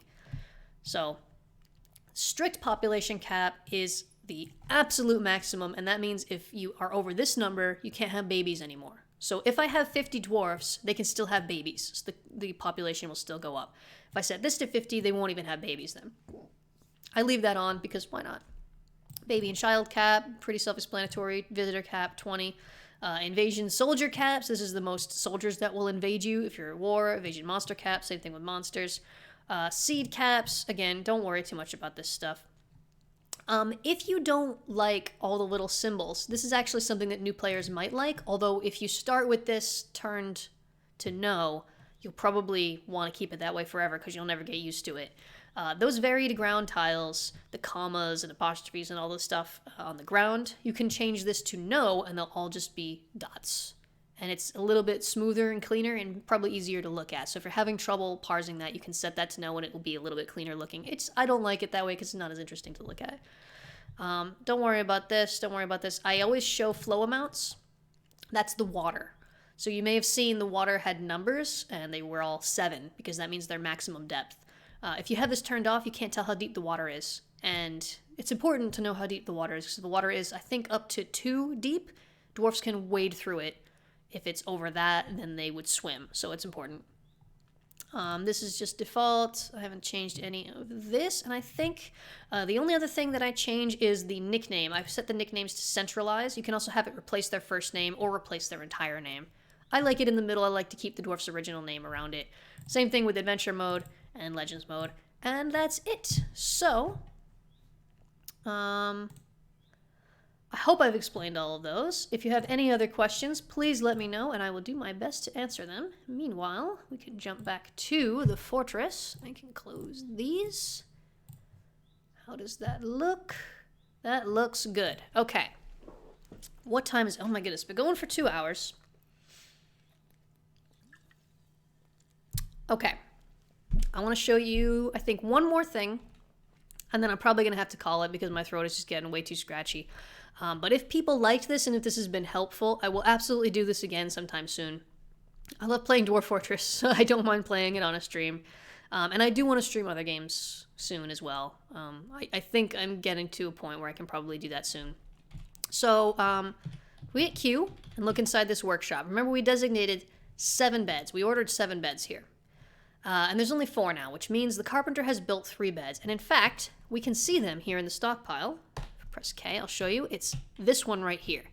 Sand pear wood bed. The little plus signs are indications of quality. There are different symbols which indicate different quality levels. You'll figure them out eventually. It's not that important for now. But this theta, I think it's theta, symbol is a bed. So we have 3 beds. They're in the stockpile. They're ready to go. Have our miners finished? Oops, I'm going the wrong way because I can't see my keyboard. They haven't. Okay, let's let the miners dig out. Let's have them dig out a little room here. And I'll move this so that they'll go and do that. Okay? So the flashing tiles are the ones they're working on. Probably figure that out on your own. I also will go here and have this stone dwarf make a couple of doors.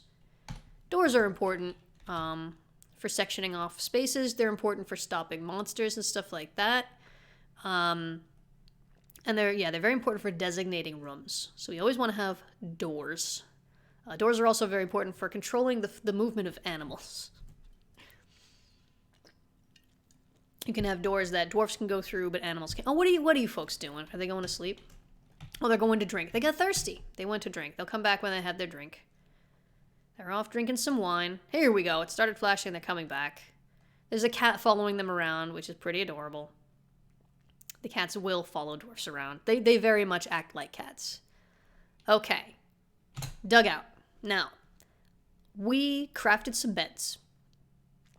But the beds are sitting in the stockpile. The dwarfs are not going to sleep on them if they're sitting in the stockpile. We have to build the bed. So first you craft the bed, you carve it out, you get the log, you plane it, you get everything all nice. Then you have to build the bed, which means you install it, you nail it to the floor. So B for building, same as before when we were building the workshops. B, we find bed, which happens to be the second one on the list. It's also the B key. Bed is one of the ones that I have pretty well memorized. And for now, we're going to put all the beds in one room. How many do we have? We've got 3, 4, 5, 6. We have 6 beds already made. These are the materials they're made out of. It can be as detailed as we want. And we just press enter. Oops, bed. And we set them where we want them. Bed. Put another one here. This one. Bed here. And there will be one more. Same thing with the doors. The doors need to be against a wall. We can't put it in the middle of the hallway. But we can put a door here. We only have one. So we'll let the mason carve out the other one, and we'll probably also get the last bed. It's already crafted, so we'll put it. Oh, we got an even number. It's gonna be off center. It's gonna be horrible for somebody watching. We'll just stick that one right there. Is the other door made? It's not. Okay. So if we hit B for build and D for door, and we don't have any doors in the stockpile, it'll tell us what's missing and why we can't build it now. So it needs a door. This really probably is very confusing to a new player who doesn't know how the system works. So say, oh, it needs a door, but I'm trying to build a door. How do I build a door if I don't understand? It's because you have to craft the door first in a workshop, and then you build the door, which means you put it into place, you put it on the hinges, you set it up so it's actually functioning. So let's go, let's have a peek. It's making it, and okay. Now, here's another small thing I can show you. The mason has finished building the door. Now, we press the Q button to look at the options and set things up for the workshops. But if we want to actually look and see what's inside the workshop, like what items are in the workshop. We can't do that with Q. Q is for, you know, setting up orders and stuff. To look and see what items are in there, we need to use the T button. I know it's so much, folks. We can't use the K button because we can't see it because it's actually inside the building. So we can't use K for look. We have to use T, which is view items in buildings. It's right here. T, and you can see larch. This is the wood that the workshop is made out of. That's why it's yellow. And it's B, meaning it's part of the building. We also have the mudstone door, and it has this TSK for task next to it. If it has task, that means somebody has already been assigned to do something with it. Somebody is actually coming to take this and put it in a stockpile right now. Now, with the game still paused, if I try to build the door now, it still says needs door. The door is built, but the door is not available because it's set up for a task right now. Somebody needs to finish the task, which is to take it to the stockpile. Come on. There we go. I can't see my keyboard. So this dwarf is going to take it and put it in the stockpile. There. Now it's available. If we look at it now, it doesn't have that TSK next to it, which means it's available. B for build, D for door. Put that second door right here. Somebody will come grab it, put it on the hinges, get it all nice set up. Any second now, there we go. It's heavy, it takes them a second. They do move slower when they're carrying heavier items. Okay, the bedroom's all set up, but it's not actually a bedroom yet. There are beds, and the dwarfs will come and they'll sleep in the bed if they get tired. But they'll get negative thoughts for sleeping without a proper bedroom. So we can use Q. Now that they're built, the doors and the beds are now considered buildings. So we can use Q to look at the buildings and change their settings. So here's the beds. We can change the doors. We can lock them with L, or we can use O to keep it tightly closed, which means pets can't go through it. We'll just leave it for now. We can choose any of the beds in this room. And you see it says, R, make a bedroom. That's what we want. We want a bedroom. So it's a proper bedroom, and they just feel happier about sleeping in a room that is considered a bedroom. So, we press R, and then we use, as you see, plus and minus. I've got another number pad. And I'm going to press plus until it won't go anymore. This means that this area is going to be designated. It's stopped by the doors. That's why those doors are important. Otherwise, it would spill out into the hallway. And it encompasses this whole room. I'm going to press enter. That's now a bedroom. The problem is, only one dwarf can claim a bedroom, or a couple or a family, but not the whole fortress. So we also need to change this to a dormitory with D. Dormitory, Y for yes. That means all the dwarfs will now happily sleep in this room. Now, eventually we'll want to make individual bedrooms for each dwarf, but right now we don't have that stuff ready. So we're just going to leave it as a dormitory for now. We're also going to build, we'll just put them out in the hallway for now because we're just about to finish up. Tables, the chairs that we built, and we'll have somebody come set those up. Here they come. There's the table. Now, one of those dwarfs moved real fast carrying that stone table. That's because they're strong. Probably because it's one of the miners, and they've built up their strength by mining. This is moving a little bit slower. They're not as strong. Building the chair. Got a table and chair. Again, Q to look at buildings. Now, we can designate a room from the chair, just like we designated a bedroom from the bed. But a room designated from a chair is a throne room or a study. Nobody right now needs one of those. What we need is a dining room. So we go to the table, R, to make dining room. I'm just going to use the default size here. We only have one table and chair right now. Eventually, we would build a much bigger dining room. I'll also press H, which makes this a meeting hall. And that means that dwarfs will come and hang out here when they have nothing to do. By default, the only meeting area is the wagon. So if we don't designate a meeting hall, they'll all hang out by the wagon, which can be dangerous depending on where you are. There might be animals out here. They don't like being out in the sun. So it's good to designate the first dining hall as a meeting hall so they have a place to go. All right, folks. My voice is dying. I'm getting tired. So it's been fun to watch and listen to. You're going to your dwarven business. Well, actually, my dwarven business is finishing. So you go right ahead to your D&D session. I'm finishing up for now. This video will be archived as soon as YouTube finishes processing it. I'll post it as an archive. So if you want to go back and watch it, you can do that. If you have more questions, you can ask me on Twitter, or you can come on the Discord and you can ask me, or I will do more of these soon. maybe even over the weekend. We'll see. We'll see. We'll see how my allergies do. We'll see if I get busy doing other stuff. But yeah, I would really love to help people out. I know this game is so intimidating, but I also know the joy that I get from playing it and the amazing stories. A few last recommendations. Basically, go watch Krug Smash. You don't have to know how the game works, but watching his stories and his videos will give you a really good sense of the stuff that can come out of this game, like the emergent storytelling. He's so good at parsing all of this chaos and turning it into a very watchable, understandable story. He's a great editor. He illustrates everything. I watch everything that he makes. He's also got a tutorial for beginners. If you haven't watched that, go and watch that as well. And he gives you some of the very basics. Yeah, watch Krug Smash. The wiki is your friend. The Dwarf Fortress wiki. Google Dwarf Fortress wiki. It'll be the first thing you find. I've been playing this game for 12 years, and I still use the wiki all the time. I am constantly referring to the wiki. It is your friend. There's also a really good tutorial in there. If you don't mind reading, that's actually the way that I learned how to play. So that and asking questions. Don't be afraid to ask questions. The Dwarf Fortress community is one of the friendliest communities on the internet. Go to the Bay 12 forums and ask people questions, and they will help you. So yeah, that's basically the advice I have to start with. Again, if you have a specific question, please ask me. I want to help people get into this game. I'll post announcements when I'm ready to do another one of these and make sure people who want to watch are able to. Meanwhile, I have a whole other YouTube channel. If you are new to the channel, if you haven't watched me before, I do mostly coverage of indie games. Sometimes I do stories with sandbox games. I do some Minecraft videos. And I do have a Patreon. I had to plug my Patreon at least once. I'm actually trying to make some changes at work right now, and it would make a huge difference if I could get a little bit of extra income.